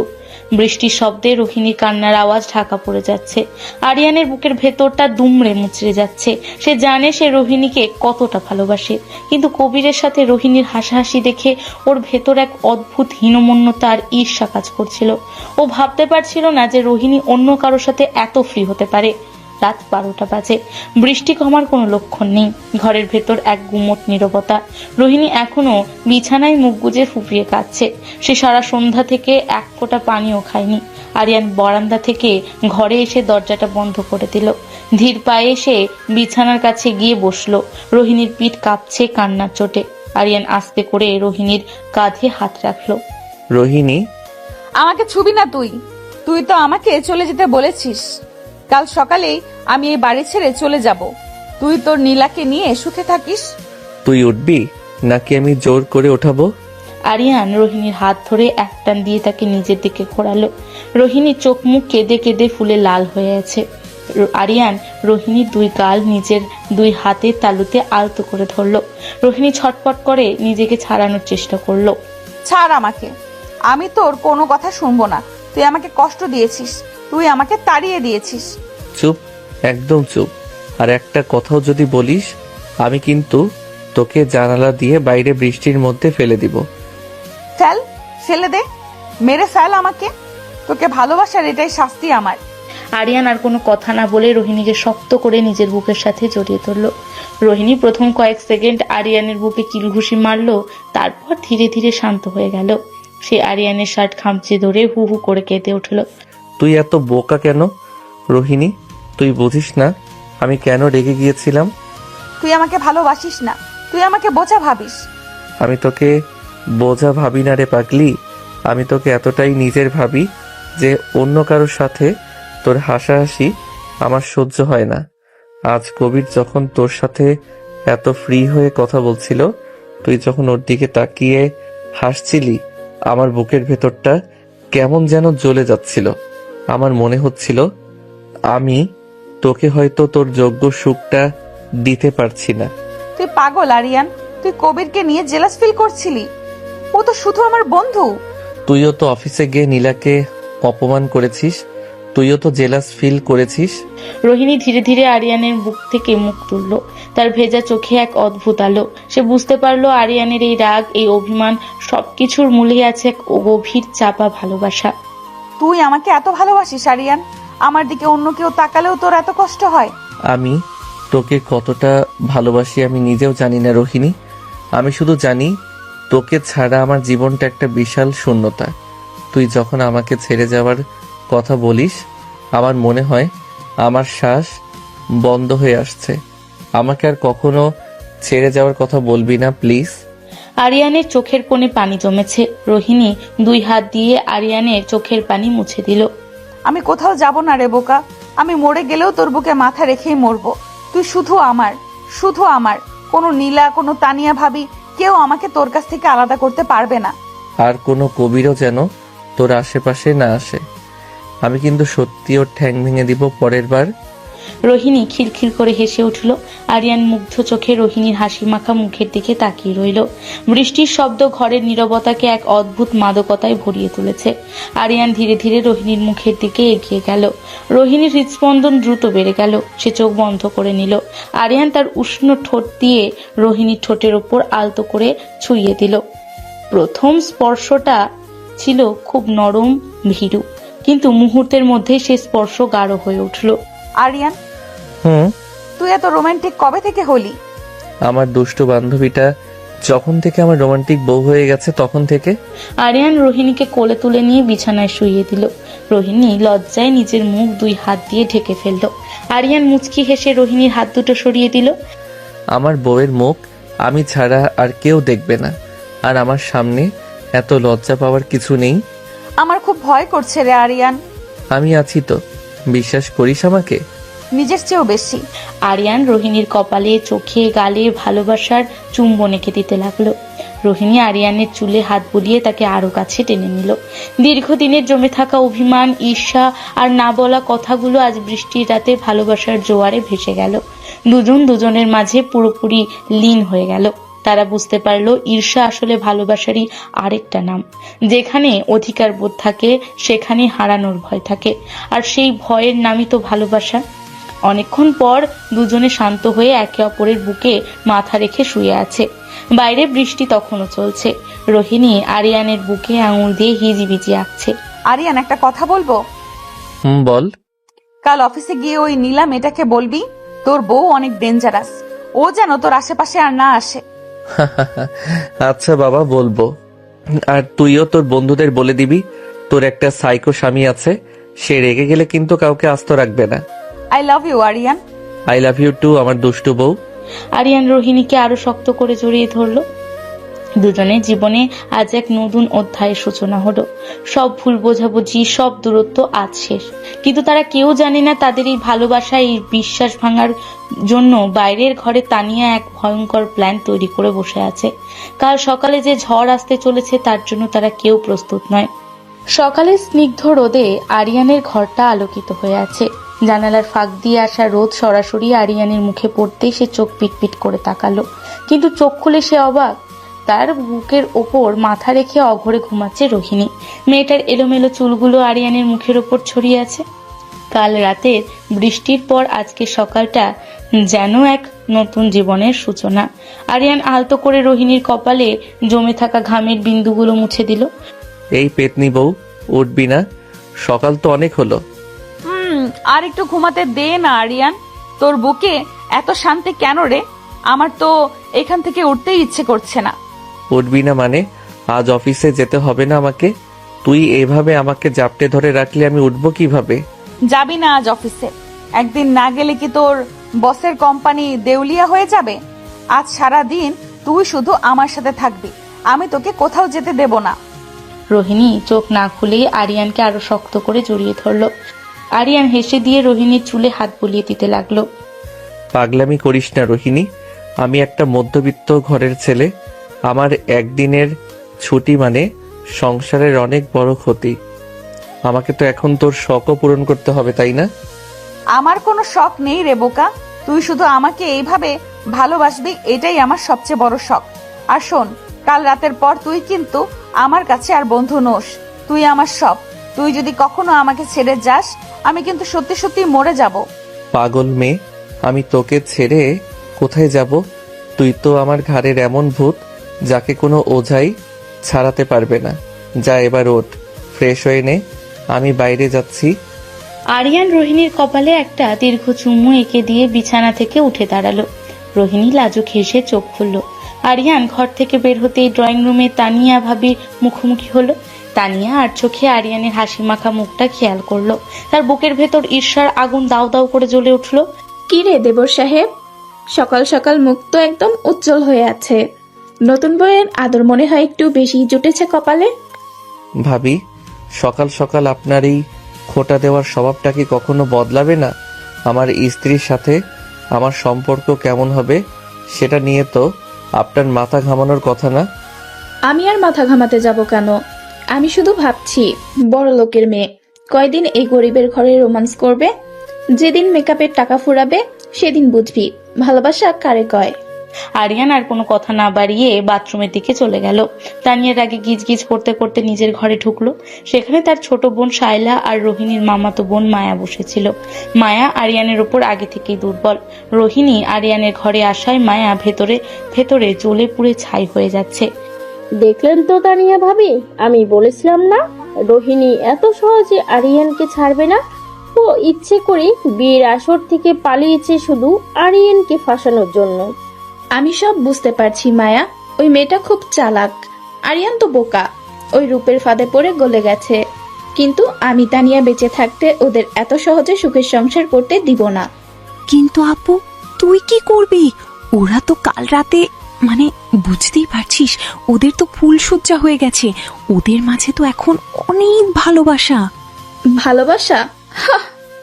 যে ভালোবাসা একদিনে তৈরি হয় তা ভাঙতেও একদিনই লাগে। আমি ওদের এমন জায়গায় আঘাত করব যেখান থেকে আরিয়ান আর কোনোদিন ঘুরে দাঁড়াতে পারবে না। কিভাবে ভাবি? আমাকে কি করতে হবে বলুন? আমি আরিয়ানকে চাই। রোহিণী আমার চেয়ে কোনো দিক দিয়েই সুন্দর না।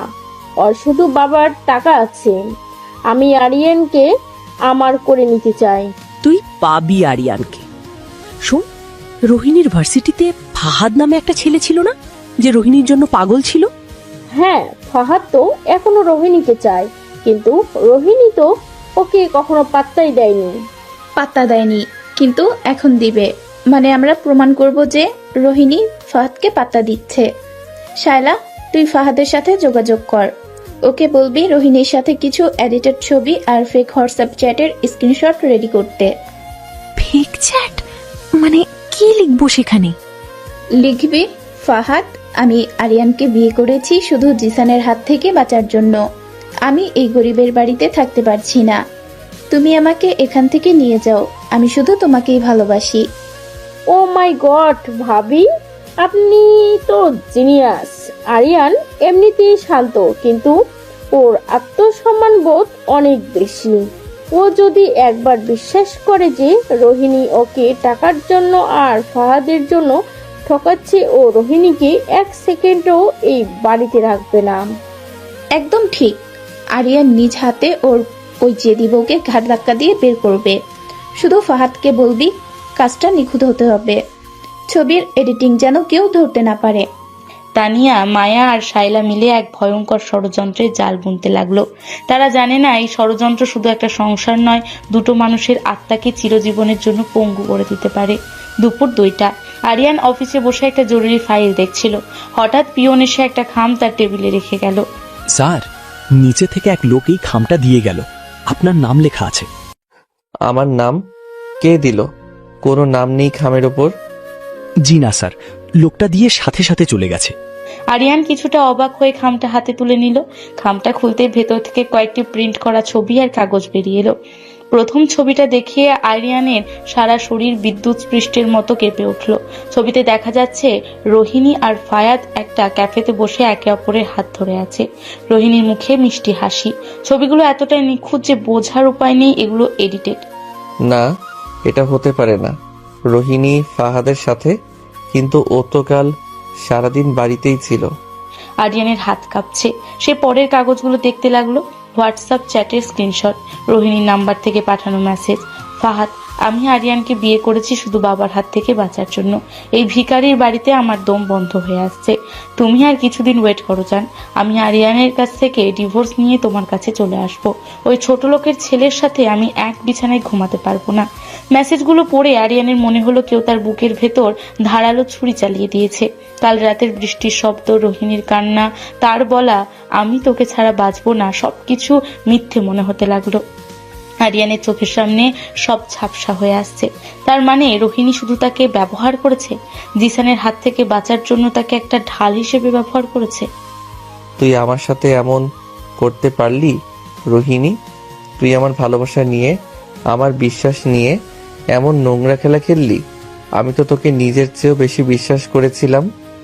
আরিয়ানের চোখ থেকে টপ টপ করে পানি কাগজের ওপর পড়তে লাগলো। সে খামটা মুচড়ে ডাস্টবিনে ফেলে দিতে গিয়েও থেমে গেল। সে কাগজগুলো নিজের ব্যাগে ঢুকিয়ে নিল। তার মাথায় এখন কিছুই কাজ করছে না। তার শুধু মনে হচ্ছে পৃথিবীটা এখনই ধ্বংস হয়ে যাক। সন্ধ্যা 7টা। আরিয়ান ধীর পায়ে বাড়িতে ঢুকলো। তার চোখ মুখ বসা, চুল উস্কো খুস্কো। রোহিণী ড্রয়িং রুমে বসে টিভি দেখছিল। আরিয়ানকে দেখে সে ছুটে এসে হাসি মুখে তাকে জড়িয়ে ধরতে গেল। আরিয়ান, আজ এত দেরি হলো কেন তোর? জানিস আমি তোর জন্য কখন থেকে অপেক্ষা করছি। তুই না এলে আমার কিছুই ভালো লাগে না। তুই যা, তাড়াতাড়ি ফ্রেশ হয়ে নে, আমি খাবার দিচ্ছি। রোহিণী আরিয়ানের গলা জড়িয়ে ধরতে যাবে, হঠাৎ আরিয়ান অত্যন্ত শীতল ভাবে রোহিণীর হাত দুটো সরিয়ে দিয়ে কয়েক কদম পিছিয়ে গেল। রোহিণী চমকে উঠল। কি হলো, তুই এমন পিছিয়ে গেলি কেন? তোর কি শরীর খারাপ? আমার শরীর ঠিক আছে, তুই আমাকে ছুবি না, আমার ক্লান্ত লাগছে, আমি রুমে যাচ্ছি। তুই এইভাবে কথা বলছিস কেন আরিয়ান? অফিসে কি বসের সাথে ঝগড়া হয়েছে? আচ্ছা বাদ দে, তুই আগে খেয়ে নে, তারপর শুনবো সব। আমি তোর প্রিয় ইলিশ মাছ রেঁধেছি আজকে। আমি খাবো না, আমার খিদে নেই, তুই খেয়ে নে। আরিয়ান আর এক মুহূর্ত না দাঁড়িয়ে সোজা নিজের রুমে ঢুকে দরজাটা সজোরে বন্ধ করে দিল। রোহিণী থমকে দাঁড়িয়ে রইল। তার বুকের ভেতরটা কেমন যেন ফাঁকা হতে শুরু করলো। কাল রাতে সেই পাগল প্রেমিক আরিয়ান আজ হঠাৎ এমন অপরিচিত আচরণ কেন করছে? এভাবে কেটে গেল পুরো একটা দিন। আরিয়ান রোহিণীর সাথে একটা কথাও বলছে না। রোহিণী রুমে গেলে আরিয়ান বারান্দায় চলে যায়। রোহিণী খাবার নিয়ে গেলে আরিয়ান প্লেট ঠেলে সরিয়ে দেয়। রাতে এক বিছানায় শুয়েও আরিয়ান পিঠ ফিরিয়ে একদম কোনায় শুয়ে থাকে। রোহিণী রাতে ডুকরে কাঁদে, কিন্তু আরিয়ান একবারও ফিরে তাকায় না। তার এই অবহেলা রোহিণীকে তিলে তিলে শেষ করে দিচ্ছে। আমি কি অপরাধ করেছি? কেন ও আমাকে এমন শাস্তি দিচ্ছে? কাল রাত পর্যন্ত তো সব ঠিক ছিল। হঠাৎ করে কি এমন হলো যে ও আমার ছায়াও মারাচ্ছে না? আমি এই নীরবতা সহ্য করতে পারছি না। পরের দিন রাত 11টা। আরিয়ান বারান্দা থেকে রুমে ঢুকতে দেখলো রোহিণী দরজার সামনে দাঁড়িয়ে আছে। তার চোখ মুখ কেঁদে কেঁদে ফুলে গেছে, ঠোঁট কাঁপছে। সে আজ একটা ফয়সালা করেই ছাড়বে। তুই কোথায় যাচ্ছিস? আজ আমি তোর পথ ছাড়বো না, তোকে উত্তর দিতেই হবে। রোহিণী, সরো সামনে থেকে, আমার মাথা ঠিক নেই, আমি এখন কথা বলতে চাই না। কথা তোকে বলতেই হবে আরিয়ান। তুই আমাকে এইভাবে তিলে তিলে কেন মারছিস? আমি কি করেছি? আমি কি তোর কোনো কথায় কষ্ট দিয়েছি? তুই আমাকে বকা দে, তুই আমাকে মার, কিন্তু এই নীরবতা দিয়ে আমাকে শেষ করিস না। আমি মরে যাব আরিয়ান। রোহিণী আরিয়ানের শার্টের কলার খামচে ধরে হু হু করে কেঁদে উঠল। আরিয়ানের বুকের ভেতরটা ছটপট করে উঠল, কিন্তু চোখের সামনে ভেসে উঠল সেই মেসেজ, আমিও ওই ছোট লোকের ছেলের সাথে ঘুমাতে পারবো না। আরিয়ানের চোয়াল শক্ত হয়ে গেল। সে সজোরে রোহিণীর হাত দুটো নিজের কলার থেকে ছাড়িয়ে তাকে ধাক্কা দিয়ে বিছানায় ফেলে দিল। তুই মরলে আমার কি যায় আসে রোহিণী? তুই তো এমনিতেও আমাকে ঘেন্না করিস, তাই না? তুই কি বলছিস এইসব? আমি তোকে ঘেন্না করব কেন? তুই তো আমার জান আরিয়ান। আমি তোকে ছাড়া কিছুই ভাবতে পারি না। চুপ, একদম চুপ। আর একটা মিথ্যা কথাও যদি তোর ওই নোংরা মুখ থেকে বের হয়, আমি তোকে খুন করে ফেলবো। জান, আমি তোর জান। তুই তো আমাকে শুধু একটা ডাস্টবিন ভেবেছিস, যেখানে জিসানের হাত থেকে বাঁচার জন্য এসে আশ্রয় নিয়েছিস। আরিয়ান, তুই এসব কি বলছিস? কে বলেছে তোকে এসব? আমি তোকে ভালোবেসে এসেছি। ভালোবাসা? তুই আমাকে ভালোবাসিস? হা হা হা। আরিয়ান পাগলের মতো হাসতে হাসতে নিজের ব্যাগ থেকে সেই খামটা বের করে রোহিণীর মুখের ওপর ছুঁড়ে মারল। ছবি আর কাগজগুলো বিছানায় ছড়িয়ে পড়ল। দেখ, নিজের নোংরামির প্রমাণ নিজের চোখে দেখ। তুই আমাকে ভালোবাসিস? তাহলে ফাহাদের সাথে এসব কি? রোহিণী কাঁপা কাঁপা হাতে ছবিগুলো আর চ্যাটের প্রিন্টগুলো হাতে নিল। কাগজগুলো দেখে রোহিণীর চোখ কপালে ওঠার জোগাড়। তার হাত থেকে কাগজগুলো খসে পড়ল। না আরিয়ান, বিশ্বাস কর, এগুলো মিথ্যা। আমি ফারহানের সাথে কখনো দেখা করিনি, আর এই মেসেজগুলো আমি পাঠাইনি আরিয়ান। কেউ আমার নাম্বার ফেক করে তোকে পাঠিয়েছে। বিশ্বাস কর আমাকে। বিশ্বাস? আর কত বোকা বানাবি তুই আমাকে রোহিণী? আমি জানতাম তুই বড় লোকের মেয়ে, তুই আমার এই গরিবের ঘরে মানিয়ে নিতে পারবি না, কিন্তু তুই এতটা নিচে নামবি আমি ভাবতেও পারিনি। তুই আমার পিঠে ছুরি মেরেছিস রোহিণী। আমি ছুরি মারিনি আরিয়ান, তুই আমাকে চিনিস না। তুই তো আমার ছোটবেলার বন্ধু। আমি কি কখনো এমন কাজ করতে পারি? কেউ আমাদের আলাদা করার জন্য ষড়যন্ত্র করছে আরিয়ান। প্লিজ তুই একটু ঠান্ডা মাথায় ভাব। রোহিণী বিছানা থেকে নেমে আরিয়ানের পায়ের কাছে ফ্লোরে বসে পড়ল। সে আরিয়ানের 2 পা জড়িয়ে ধরে ফুপিয়ে কাঁদতে লাগলো। আমাকে ভুল বুঝিস না আরিয়ান, তুই ছাড়া আমার আর কেউ নেই এই পৃথিবীতে। তুই আমাকে যা বলবি আমি তাই করব, কিন্তু আমাকে এইভাবে অবিশ্বাস করিস না। আমার বুকটা ফেটে যাচ্ছে রে। তোর বুক ফেটে যাচ্ছে আর আমার কি হচ্ছে সেটা তুই বুঝতে পারছিস? আমি তোকে নিজের সম্মান বানিয়েছিলাম, আমি সবার সামনে তোকে বুকে টেনে নিয়েছিলাম, আর তুই আমাকে ফাহাদের কাছে বিক্রি করে দিলি। তুই আমার দারিদ্র নিয়ে ফাহাদের কাছে হাসাহাসি করেছিস। না, আমি কখনো তোর দারিদ্র নিয়ে কিছু বলিনি। তুই তো জানিস টাকার প্রতি আমার কোনো লোভ নেই। তুই আমাকে ছুঁয়ে বল, তুই সত্যি বিশ্বাস করিস আমি ফাহাদের সাথে তোকে ঠকাচ্ছি? আমি আমার নিজের চোখকে বিশ্বাস করি, আর প্রমাণ আমার সামনে। তুই খুব ভালো অভিনয় করতে পারিস রোহিণী। কাল রাতের তোর ওই কান্নার নাটকটাও দারুণ ছিল। তুই আমাকে ব্যবহার করেছিস। আমি ভেবেছিলাম আমি শুধু টাকা পয়সাতেই গরিব, আজ বুঝলাম আমি ভাগ্যটাই গরিব নিয়ে জন্মেছি। আরিয়ান প্লিজ, আমাকে একটা সুযোগ দে, আমাকে অন্তত প্রমাণ করতে দে যে আমি নির্দোষ। তুই আমাকে এভাবে ছুঁড়ে ফেলে দিস না। তোর সাথে আর কোনো সম্পর্ক নেই আমার। আমি তোকে ডিভোর্স দিব না, কারণ আমি চাই তুই এই বাড়িতেই থাক। আর রোজ আমি তোকে মনে করিয়ে দিব তুই কতটা জঘন্য একটা মেয়ে। আরিয়ান কথাগুলো বলে আর এক মুহূর্ত সেখানে দাঁড়ালো না। সে গটগট করে রুম থেকে বেরিয়ে ড্রয়িং রুমের দিকে চলে গেল। রোহিণী ফ্লোরে পড়ে থাকা ছবিগুলোর দিকে তাকিয়ে স্তব্ধ হয়ে বসে রইল। তার চোখের পানিও যেন শুকিয়ে গেছে। তার মনে হচ্ছে কেউ তাকে জীবন্ত কবর দিয়ে দিয়েছে। তুই আমাকে অবিশ্বাস করলি আরিয়ান। তুই বাইরের মানুষের পাঠানো কাগজ দেখে আমাকে বিচার করলি। যে ভালোবাসায় বিশ্বাস নেই সে ভালোবাসার কোনো দরকার নেই। রোহিণী দুই হাত দিয়ে নিজের মুখ ঢেকে এমনভাবে আর্তনাদ করে উঠল যা শুনে পৃথিবীর যে কোনো কঠিন মানুষের বুকও কেঁপে উঠবে। কিন্তু সেই আর্তনাদ আরিয়ানের বন্ধ দরজার ওপাশে পৌঁছালো না। তানিয়া আড়াল থেকে সব দেখলো এবং তার মুখে এক পৈশাচিক হাসি ফুটে উঠল। তার ষড়যন্ত্র শতভাগ সফল। আরিয়ান আর রোহিণীর মাঝে এখন এক বিশাল দেয়াল, যা ভাঙা প্রায় অসম্ভব। সকাল 8টা, পুরো বাড়ি এখনো নীরব। আরিয়ানের ঘরের দরজা খোলা। রোহিণী ফ্লোরে বসে নিজের ছোট্ট ট্রলি ব্যাগে কাপড় গোছাচ্ছে। তার চোখে কোনো পানি নেই, চোখের নিচে কালি জমেছে, দৃষ্টি শূন্য। সে একটা জীবন্ত লাশের মতো নড়াচড়া করছে। তানিয়া ড্রয়িং রুম থেকে উকি দিয়ে রোহিণীর কোচকার দেখে বাঁকা হাসলো। সে ধীর পায়ে ঘরের দরজায় এসে দাঁড়ালো। ও মা, সকাল সকাল এত গোছগাছ কিসের? বাপের বাড়ি রাজপ্রাসাদে ফিরে যাওয়ার প্রস্তুতি চলছে নাকি? আমি তো ভেবেছিলাম বড় লোকের মেয়ে এত সহজে হার মানবে না। ভাবি, দয়া করে এখন আমাকে একটু একা থাকতে দিন। আমার ভেতরে আর কারোর কথার জবাব দেওয়ার মতো কোনো শক্তি অবশিষ্ট নেই। শক্তি থাকবে কোথা থেকে? নিজের আসল রূপ ধরা পড়ে গেলে মানুষের তো এমনিতেই মুখের ভাষা হারিয়ে যায়। তুমি ভেবেছিলে আরিয়ানের মতো একটা বোকা ছেলেকে ইমোশনাল ব্ল্যাকমেল করে বোকা বানাবে? ওর ফ্যামিলি গরিব হতে পারে, কিন্তু ওর আত্মসম্মান আছে। ফাহাদের সাথে প্রেম করে আরিয়ানের বুকে ঘুমানোর স্বপ্ন তোমার আর পূরণ হলো না। রোহিণী ট্রলির চেনটা টেনে আটকে উঠে দাঁড়ালো। সে তানিয়ার দিকে একবার শান্ত দৃষ্টিতে তাকালো। সেই দৃষ্টিতে এতটাই শূন্যতা ছিল যে তানিয়া কয়েক সেকেন্ডের জন্য কিছুটা ঘাবড়ে গেল। আপনি খুশি তো ভাবি? আপনার মনের ইচ্ছা তো পূরণ হলো। আমি তো এই বাড়িতে কোনো অধিকার নিয়ে আসিনি, শুধু একটা মানুষের ভরসায় এসেছিলাম। সেই মানুষটাই যখন আমাকে বিশ্বাস করলো না, তখন আমার আর এখানে থাকার কোনো কারণ নেই। আপনারা সুখে থাকুন। রোহিণী ট্রলিটা হাতে নিয়ে ধীর পায়ে ঘর থেকে বেরিয়ে ড্রয়িং রুমে এলো। আরিয়ান সোফায় বসে শূন্য দৃষ্টিতে জানালার বাইরের দিকে তাকিয়েছিল। রোহিণীকে ট্রলি হাতে বেরিয়ে আসতে দেখে আরিয়ানের বুকের ভেতরটা হঠাৎ করেই মোচড় দিয়ে উঠল। তার মনে হলো কেউ যেন তার শ্বাসযন্ত্রটা চেপে ধরেছে, কিন্তু সে তার নিজের জেদ আর রাগের কারণে এক চুলও নড়ল না। আরিয়ান, আমি যাচ্ছি। যাওয়ার আগে আমাকে জানিয়ে যাওয়ার কোনো দরকার নেই। যার যেখানে জায়গা সে সেখানেই ফিরে যায়। তোর জায়গা এই বস্তিতে কখনো ছিল না। তুই সত্যিই চাস আমি চলে যাই আরিয়ান? তুই কি একবারও নিজের মনকে প্রশ্ন করেছিস আমি সত্যিই এমন কিছু করতে পারি কিনা? তোর কি আমার চোখের দিকে তাকিয়ে একবারও মনে হচ্ছে না যে আমি নির্দোষ? আমার চোখের দিকে তাকানোর আর কোনো ইচ্ছে নেই রোহিণী। তুই আমাকে যে কাগজগুলো দিয়েছিস সেগুলো আমার চোখ খুলে দিয়েছে। আমি তোকে এতটাই ভালোবাসতাম যে আমি অন্ধ হয়ে গিয়েছিলাম।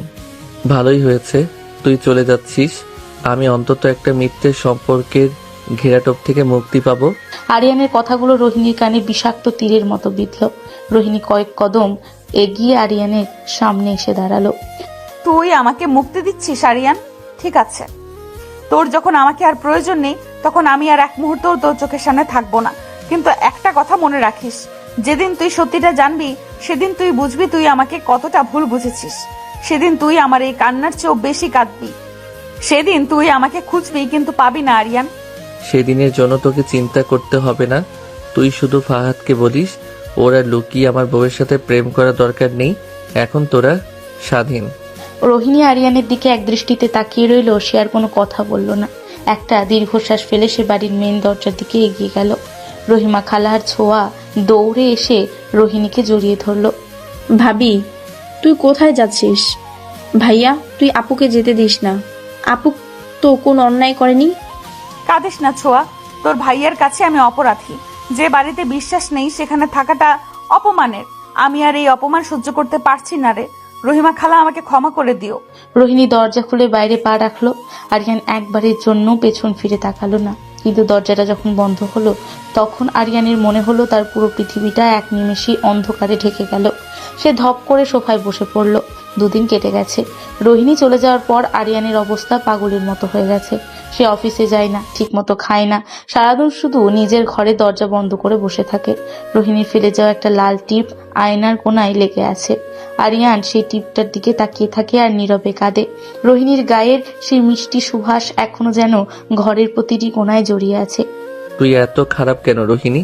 তুই আমাকে ঠকিয়ে চলে গেলি, অথচ আমার কেন তোকে এত মনে পড়ছে? আমার কেন মনে হচ্ছে তুই ছাড়া আমার এই বেঁচে থাকাটার কোনো অর্থ নেই? আমি তোকে কেন ভুলতে পারছি না? আরিয়ান বুকরে কেঁদে উঠল। সে বিছানায় পড়ে থাকা রোহিণীর একটা ওড়না বুকে চেপে ধরে বাচ্চাদের মতো কাঁদতে লাগলো। হঠাৎ দরজায় কড়া নাড়ার শব্দ হলো। আরিয়ান চোখ মুছে দরজা খুলতেই দেখলো দাদা ভাই দাঁড়িয়ে আছেন। ঘরে তো অন্ধকার করে রেখেছিস কেন আরিয়ান? জানালাগুলো খুলে দে, বাইরে আলো আসতে দে। দাদা ভাই, আমার আলো ভালো লাগছে না, আমার কিছু ভালো লাগছে না। তোর ভালো লাগবে কথা থেকে? তুই তো জীবনে সবচেয়ে বড় আলোটাই নিজের হাতে গলা টিপে মেরেছিস। আপনিও আমাকে ভুল বুঝছেন দাদা ভাই। আমি ওকে গলা টিপে মেরেছি? ও তো আমাকে ধোকা দিয়েছে। ও ফাহাদের সাথে প্রেম করেছে। তুই কি নিজে তোর চোখে দেখেছিস ওকে ফাহাদের সাথে? ছবি দেখেছি দাদা ভাই, ওর পাঠানো মেসেজ দেখেছি, প্রমাণ তো আমার কাছেই আছে। প্রমাণ? হা হা হা, তুই তো একটা গর্দবারিয়া। তুই এতে পড়াশোনা করছিস কিন্তু তোর কোনো কমন সেন্স নেই। তুই একটা কাগজে প্রিন্ট করা ছবি আর কিছু টেক্সট দেখে তোর বুকে বিচার করলি যে মেয়েটা বিয়ের আসর থেকে তোর ভরসা পালিয়ে আসতে পারে। সে মেয়ে তোর টাকার অভাবে অন্য ছেলের কাছে যাবে। কিন্তু দাদা ভাই, ছবিগুলো এত নিখুঁত। আমি তো নিখুঁত জিনিসই সবচেয়ে বেশি সন্দেহজনক হয়। তুই কি একবার ছবিগুলোর পেছনে সত্যটা জানার চেষ্টা করেছিস? তুই কি ফাদের সাথে কথা বলেছিস নাকি নিজের ইগোর কাছে হেরে গিয়ে মেয়েটাকে ঘাড় ধাক্কা দিয়ে বের করে দিলি? তুই তো মেয়েটাকে ভালোবাসিস নি আরিয়ান, তুই তো শুধু ওর উপর অধিকার ফেলেছিস। দাদা ভাইয়ের কথায় আরিয়ানের বুকের ভেতরটা কেঁপে উঠল। সত্যি তো, সে তো একবারও ফাহাদকে বা কাউকে কিছু জিজ্ঞেস করেনি। সে সরাসরি রোহিণীকে দোষারোপ করেছে। ঠিক সেই মুহূর্তে আরিয়ানের পরম বন্ধু সাগর হুড়মুড় করে ঘরে ঢুকলো। সাগরের হাতে একটা খাম। আরিয়ান, তুই নাকি রোহিণীকে বাড়ি থেকে বের করে দিয়েছিস? তুই কি পাগল হয়েছিস ভাই? সাগর, তুই আমাকে জ্ঞান দিতে আসিস না। তুই জানিস ও কি করেছে? আমি সব জানি। ছোঁয়া আমাকে সব বলেছে। আর ছোঁয়ার কাছ থেকে আমি এই ছবিগুলো আর চ্যাটের কপিগুলো নিয়েছিলাম। তুই তো একটা আস্ত গাদা আরিয়ান। তুই এই সস্তা এডিটিং বিশ্বাস করলি? সস্তা এডিটিং মানে? তুই কি বলছিস সাগর? তুই ভালো করে এই ছবিটার দিকে তাকা। রোহিণী আর ফাহাদ যে ক্যাফেতে বসে আছে তার নাম ব্লু মুন। আমি খোঁজ নিয়ে দেখেছি এই ক্যাফেটা গত 1 মাস ধরে রেগুলেশনের জন্য বন্ধ। ক্যাপের ভিতরে কাজ চলছে আর তোর ছবিতে ক্যাপে একদম নতুন জমজমাট দেখাচ্ছে। সাগরের কথা শুনে আরিয়ানের মাথার উপর যেন আকাশ ভেঙে পড়লো। তার হাত কাঁপতে শুরু করলো। আর এই হোয়াটসঅ্যাপ চ্যাট, তুই খেয়াল করেছিস মেসেজগুলো পাঠানোর টাইম আর ডেট? এই মেসেজটা যে টাইমে ফাহাদকে পাঠানো হয়েছে ঠিক সেই টাইমে তুই আর রোহিণী বসে পার্কে বাদাম খাচ্ছিলি। আমি তো তোদের নিজের চোখে দেখেছি সেদিন। রোহিণীর ফোন তো তোর কাছেই ছিল, ও মেসেজ করবে কিভাবে? সাগর, তুই কি বলছিস এসব? তার মানে এই ছবিগুলো সব মিথ্যা? কেউ খুব সুকল্পিতভাবে তোদেরকে ফাঁসিয়েছে আরিয়ান। কেউ চেয়েছে তোদের দুজনের সম্পর্কটা ভেঙে যাক। আর তুই এতটাই বোকা যে তুই তাদের ফাঁদা পা দিয়েছিস। আরিয়ানের দুই কান দিয়ে যেন ধোঁয়া বের হতে লাগলো। তার মনে হলো পৃথিবীর সবচেয়ে বড় অপরাধী সে নিজে। রোহিণী তার পায়ে ধরে কেঁদেছিল, তাকে বিশ্বাস করতে বলেছিল, আর সে তাকে ধাক্কা দিয়ে ফেলে দিয়েছিল। আমি শেষ হয়ে গেছি সাগর। আমি নিজের হাতে আমার রোহিণীকে খুন করেছি। আমি ওর চোখের পানি বিশ্বাস করিনি। আমার মতো জঘন্য মানুষ এই পৃথিবীতে আর একটাও নেই। এখন কেঁদে কোনো লাভ নেই আরিয়ান। আগে আমাদের বের করতে হবে এই ষড়যন্ত্রের পিছনে কে আছে। চল, আমার সাথে ফাহাদকে আমি চিনি। ওর বাবার একটা ফ্যাক্টরি আছে, আমি জানি ওকে কোথায় পাওয়া যাবে। আরিয়ানের এক সেকেন্ডও সময় নষ্ট করলো না। সে সাগরের সাথে পাগলের মতো দৌড়ে বাড়ি থেকে বেরিয়ে গেল। ফাহাদের বাবার পুরনো ফ্যাক্টরির পেছনে একটা আড্ডার জায়গা আছে। আরিয়ান আর সাগর সেখানে পৌঁছাতে দেখলো ফাহাদ তার কয়েকজন বন্ধুর সাথে বসে সিগারেট টানছে। আরিয়ান কোনো কথা না বলে সরাসরি ফাহাদের ওপর বাঘের মতো ঝাঁপিয়ে পড়লো। কে রে তুই? ছাড় আমাকে। আরিয়ান ফাহাদের কলার চেপে ধরে তার মুখে সজোরে একটা ঘুষি বসিয়ে দিল। ফাহাদের ঠোঁট ফেটে রক্ত বের হতে লাগলো। ফাহাদের বন্ধুরা এগিয়ে আসতে নিলে সাগর একটা লোহার রড হাতে নিয়ে তাদের আটকে দিল। তোর এত বড় সাহস, তুই আমার বউকে নিয়ে ষড়যন্ত্র করিস? তুই ফেক ছবি আর মেসেজ বানিয়ে আমাকে পাঠাস? আজ আমি তোকে জ্যান্ত পুঁতে ফেলবো। আরিয়ান ভাই, আমাকে ছাড়ুন, আমি কিছু করিনি, আমাকে প্লিজ মারবেন না। আরিয়ান ফাহাদকে মাটিতে ফেলে তার বুকের উপর উঠে বসলো। সে পাগলের মতো ফাহাদকে একের পর এক ঘুষি মারতে লাগলো। আরিয়ানের চোখ দিয়ে তখন আগুনের ফুলকা বের হচ্ছে। বল কেন তুই আমার রোহিণীকে ফাঁসিয়েছিস? তোকে এই কাজ করতে কে বলেছে? তুই নিজে থেকে এত বড় সাহস পাবি না? বল, কে তোর পেছনে? ভাই আমাকে ছেড়ে দে, আমি সব সত্যি বলছি। আমি একা এসব করিনি, আমাকে এসব করাতে বলা হয়েছে। কে বলেছে? নাম বল শোরের বাচ্চা, নাম বল। তানিয়া ভাবি, আপনার বড় ভাইয়ের বউ তানিয়া ভাবি আর রোহিণীর বোন মায়া, ওরা দুজন আমাকে দিয়ে এসব করিয়েছে। মায়া আপনাকে ভালোবাসে আর তানিয়া ভাবি রোহিণীকে এই বাড়ি থেকে তাড়াতে চায়। ওরাই আমাকে টাকা দিয়ে এডিট দিয়ে ছবি বানাতে বলেছিল। ভাই আমি সত্যি বলছি, রোহিণীর সাথে আমার কোনো সম্পর্ক নেই। ফাহাদের মুখে তানিয়া আর মায়ার নাম শুনে আরিয়ান স্তব্ধ হয়ে গেল। তার হাত আপনা আপনি থেমে গেল। নিজের পরিবারের মানুষ, নিজের ভাবি এত বড় বেইমানি করলো তার সাথে, শুধু একটু ঈর্ষার স্বার্থের জন্য তারা একটা মেয়ের জীবন এভাবে শেষ করে দিল। ভাবি? আমার নিজের ভাবি? আরিয়ান উঠ, ওকে মেরে আর কোনো লাভ নেই। আসল কালপিট তো তোর বাড়িতে বসে আছে। আরিয়ান টলতে টলতে উঠে দাঁড়ালো। তার পুরো শরীর অবশ হয়ে আসছে। তার চোখে ভাসছে রোহিণীর সেই কান্নার মুখটা। যেদিন তুই সত্যিটা জানবি, সেদিন তুই বুঝবি তুই আমাকে কতটা ভুল বুঝেছিস। সেদিন তুই আমার এই কান্নার চেয়েও বেশি কাঁদবি। রোহিণী সেই কথাটা আরিয়ানের কানের কাছে বারবার বাজতে লাগলো।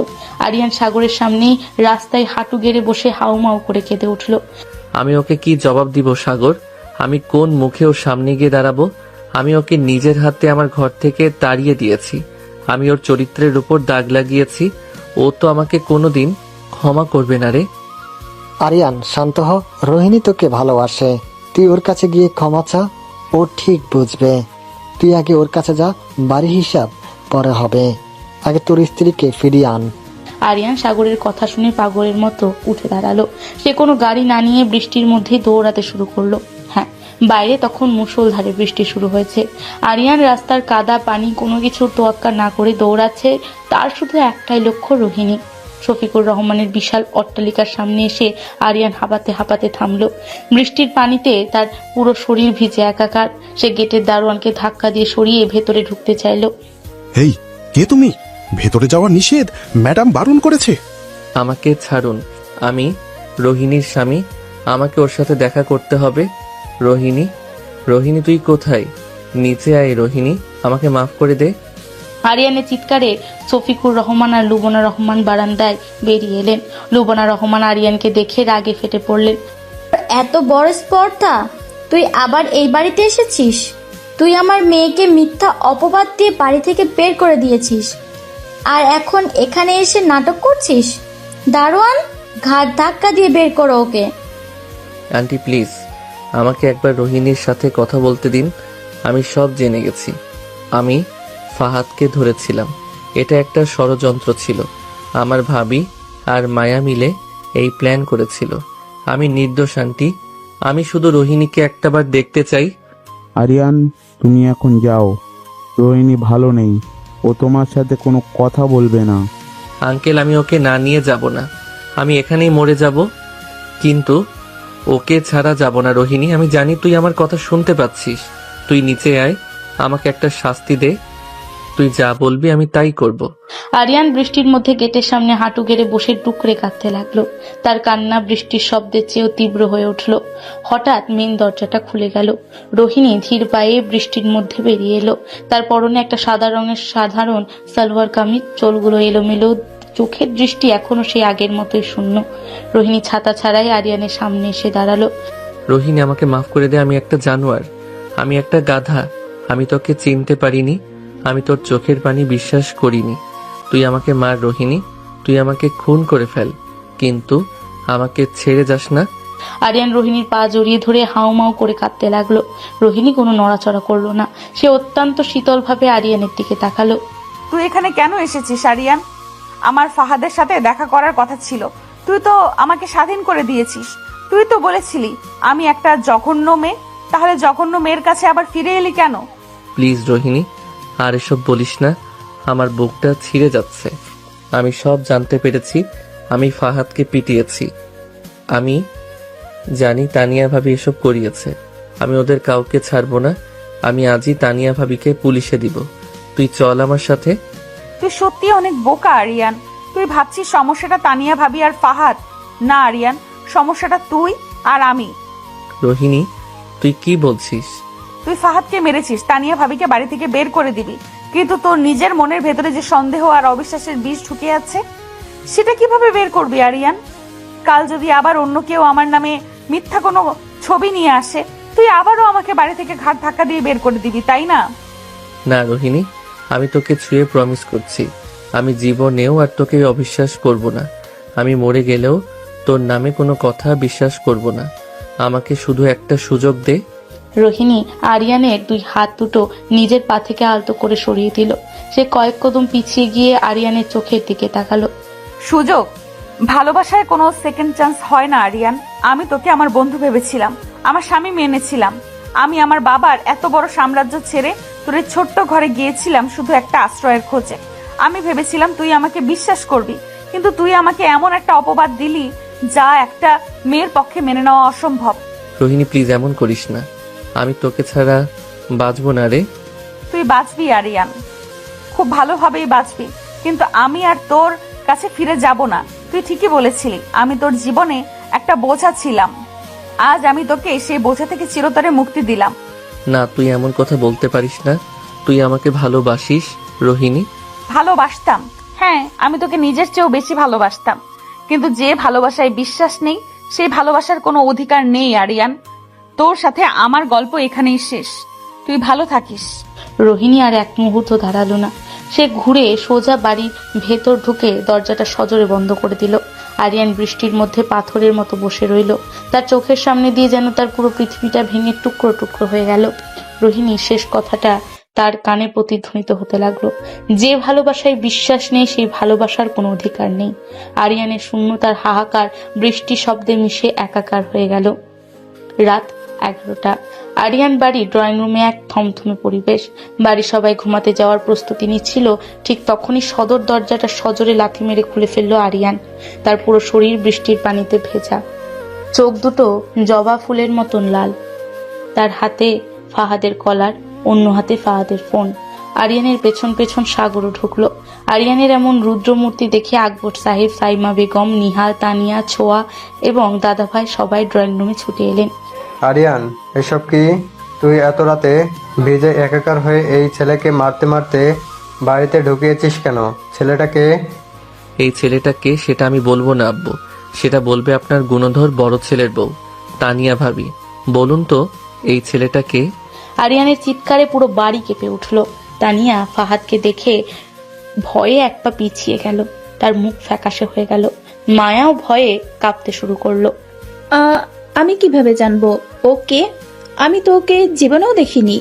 তুই হঠাৎ করে মাঝরাতে একটা রাস্তার ছেলেকে ধরে এনে আমাকে এসব কি জিজ্ঞেস করছিস? আপনি ওকে চেনেন না? বাহ, খুব সুন্দর অভিনয় করেন তো আপনি ভাবি। সাগর, ফাহাদের ফোনটা দে। সাগর ফাহাদের ফোনটা আনলক করে তানিয়ার চোখের সামনে ধরলো। সেখানে তানিয়া আর ফাহাদের হোয়াটসঅ্যাপ চ্যাটের সব হিস্ট্রি পরিষ্কার দেখা যাচ্ছে। এই নাম্বারটা কার ভাবি? আপনার না? আপনি এই ফাহাদকে টাকা দিয়ে রোহিণী আর ফাহাদের ফেক ছবি বানাতে বলেছিলেন না? ফাহাদকে দিয়ে ফেক মেসেজ পাঠিয়ে আমার স্ত্রীর চরিত্র নিয়ে নোংরামি করেছেন না আপনি? আরিয়ান, তুই এসব কি আবল তাবল বকছিস? তোর ভাবি কেন এসব করতে যাবে? ভাইয়া, তোমার স্ত্রী শুধু আমার সংসার ভাঙিনি, সে আমাকে জীবন্ত লাশ বানিয়ে দিয়েছে। সে আর এই মায়া মিলে ফাহাদকে দিয়ে সব ষড়যন্ত্র করেছে যাতে আমি রোহিণীকে ভুল বুঝি। ফাহাদ, বল, সবার সামনে নিজের মুখে বল তুই কি করেছিস। আমাকে মাফ করে দিন আপনারা। আমি রোহিণীকে ভালোবাসতাম, কিন্তু ও আমাকে পাত্তা দিত না। তানিয়া ভাবি আর মায়া আমাকে বুদ্ধি দেয় যে আমি যদি কিছু ফেক ছবি আর মেসেজ বানিয়ে আরিয়ান ভাইকে পাঠাই, তবে আরিয়ান ভাই রোহিণীকে ডিভোর্স দিয়ে দিবে। তখন আমি রোহিণীকে পাবো আর মায়া আরিয়ান ভাইকে পাবে। আমাকে তানিয়া ভাবি 50,000 টাকাও দিয়েছে এডিটরকে দেওয়ার জন্য। ফাহাদের কথা শুনে ড্রয়িং রুমে সবাই স্তব্ধ হয়ে গেল। আকবর সাহেব বুকে হাত দিয়ে ধপ করে সোফায় বসে পড়লেন। সায়রা বেগম মুখে আঁচল চেপে কাঁদতে লাগলেন। নিহাল রাগে কাঁপতে কাঁপতে তানিয়ার সামনে গিয়ে দাঁড়ালো। তানিয়া, তুই এতটা নিজে নামতে পারলি? আমার ভাইয়ের বইয়ের নামে অপবাদ দিয়ে ওর সংসারটা ভেঙে দিলি। তোর নিজেরও তো একটা মেয়ে আছে। নিহাল, বিশ্বাস করো, আমি শুধু চেয়েছিলাম ওই অহংকারী বড়লোকের মেয়েটা এই বাড়ি থেকে চলে যাক। ও আসার পর থেকে এই বাড়িতে আমার কোনো দামই ছিল না। সবাই শুধু ওকে নিয়েই মেতেছিল। আমি ঈর্ষায় পাগল হয়ে গিয়েছিলাম নিহাল। নিহাল আর নিজেকে কন্ট্রোল করতে পারলো না। সে সজোরে তানিয়ার গালে একটা থাপ্পড় বসিয়ে দিল। থাপ্পড়ের চোটে তানিয়া ফ্লোরে পড়ে গেল। চুপ, একদম চুপ। তোর মতো বিষাক্ত সাপকে আমি আর এক মুহূর্ত আমার ঘরে রাখবো না। তুই আমার ভাইয়ের জীবনটা শেষ করে দিয়েছিস। তুই এখনই এই বাড়ি থেকে বের হয়ে যা। আমাকে মাফ করে দিন নিহাল ভাই। আমি আরিয়ান ভাইকে ভালোবাসতাম বলে অন্ধ হয়ে গিয়েছিলাম। আমাকে বের করে দিবেন না। তুই ভালোবাসার মানে বুঝিস মায়া? যে ভালোবাসায় সম্মান নেই সেটা ভালোবাসা নয়, সেটা স্বার্থপরতা। তোরা আমার বুক থেকে আমার কলিজাটা ছিনিয়ে নিয়েছিস। আমি তোদের কাউকে ছাড়বো না। আরিয়ান, শান্ত হ বাবা। ওদের পাপের শাস্তি ওরা পেয়েছে। আকবর, এই মেয়ে দুটোকে এখানে বাড়ি থেকে বের করে দে। যে মেয়ের অন্য মেয়ের চরিত্রে দাগ লাগাতে পারে তার এই বাড়িতে থাকার কোনো অধিকার নেই। আকবর সাহেবের নির্দেশে নিহাল তানিয়া আর মায়াকে ঘাট ধাক্কা দিয়ে বাড়ি থেকে বের করে দিল। ফাহাদকেও সাগর পুলিশের হাতে তুলে দেওয়ার জন্য নিয়ে গেল। ড্রয়িং রুমে এখন শুধু আয়ানের পরিবার। সবাই অপরাধ বোধে মাথা নিচু করে আছে। আরিয়ান ধপ করে ফ্লোরে বসে পড়ল। তোরা তো ওদের বের করে দিলি, কিন্তু আমার কি হবে? আমি তো রোহিণীকে ফিরিয়ে আনতে পারলাম না। ও আমাকে বলেছে যে ভালোবাসায় বিশ্বাস নেই, সেখানে ও থাকবে না। আমি ওকে অবিশ্বাস করেছি। আমি ওকে ওর বাবার বাড়িতে অপমান করে তাড়িয়েছি। বাবা আরিয়ান, তুই কাঁদিস না। আমরা কাল সকালেই শফিক ভাইয়ের কাছে যাব। আমরা সবাই মিলে রোহিণীর কাছে ক্ষমা চাইবো। মেয়েটা তো তোকে খুব ভালোবাসে রে বাবা। ও ঠিক ফিরে আসবে। না আম্মু, তোমরা কেউ যাবে না। এটা আমার অপরাধ, শাস্তি আমাকে পেতে হবে।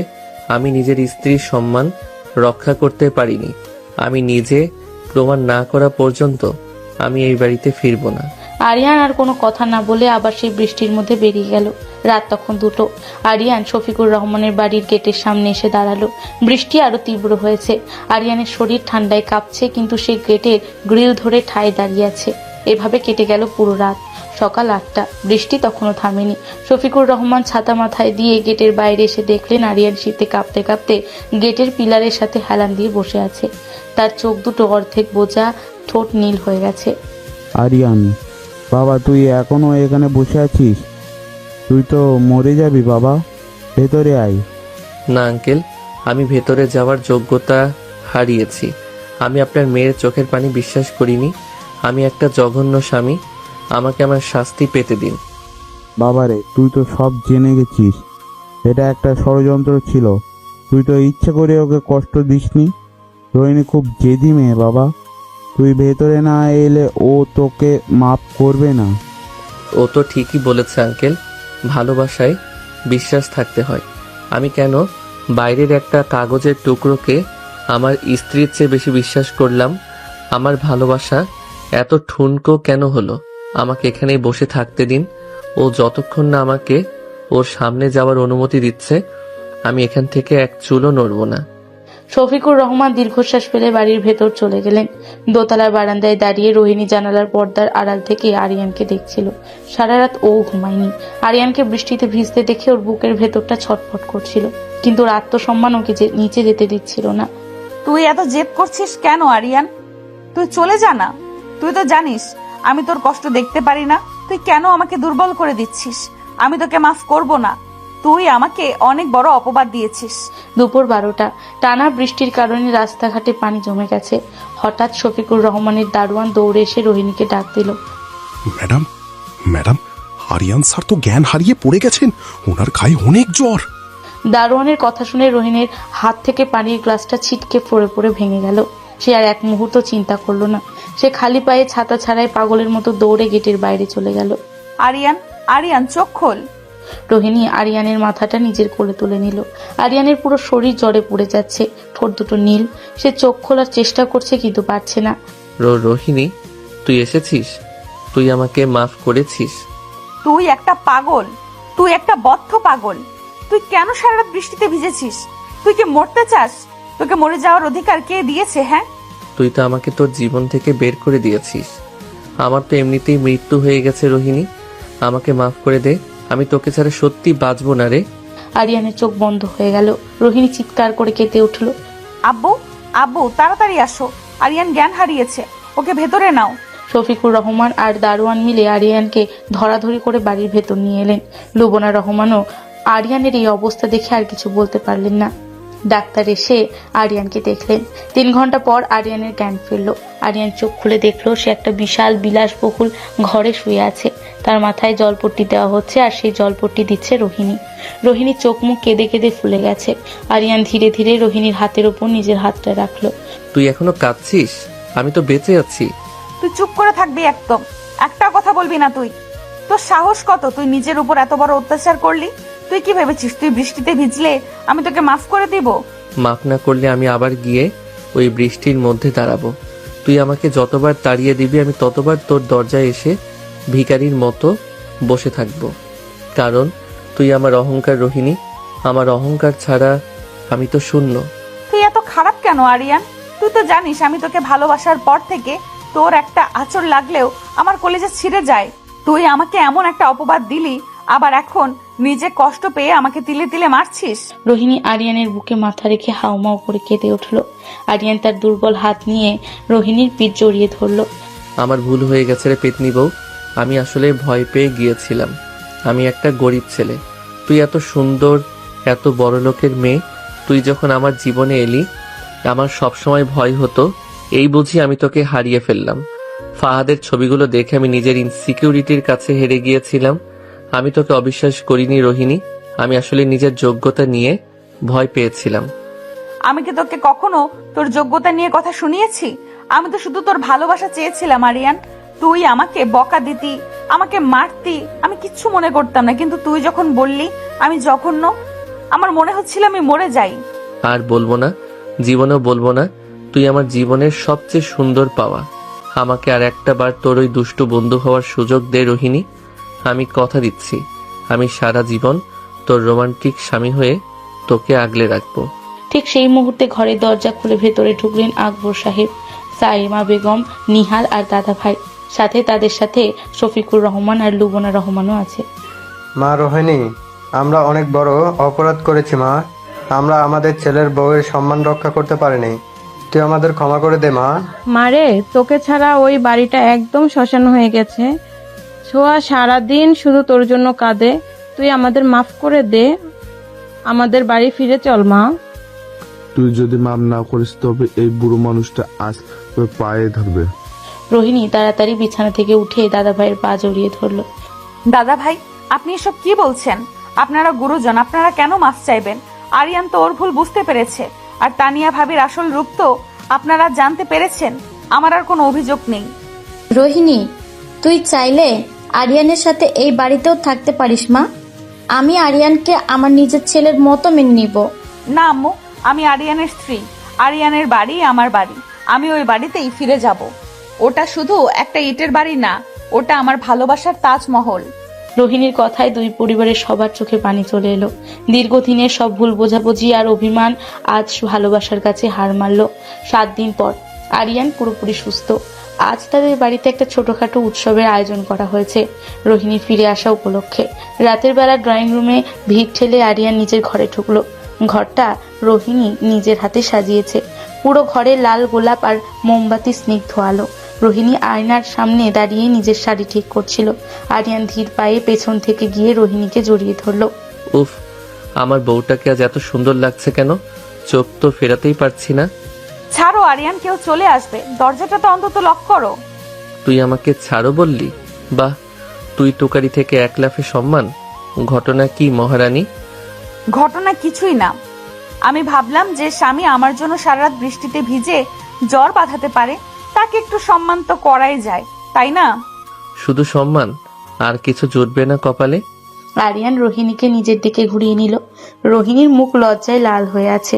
সে আরিয়ানের বুকে আলতো করে একটা কিল মারল। অসভ্য ছেলে, এত রোম্যান্স কোথা থেকে শিখলি তুই? আগে তো সারাদিন শুধু বই আর অফিস নিয়ে থাকতি। তুই আবার আমাকে তুই বললি? এই মাত্র না সম্মান দিলি? আমার যতক্ষণ সম্মান দিতে ইচ্ছে করবে ততক্ষণ দিব। তুই আমার ছোটবেলার বন্ধু, তোকে আপনি বা তুমি বললে আমার ফিল আসে না রে।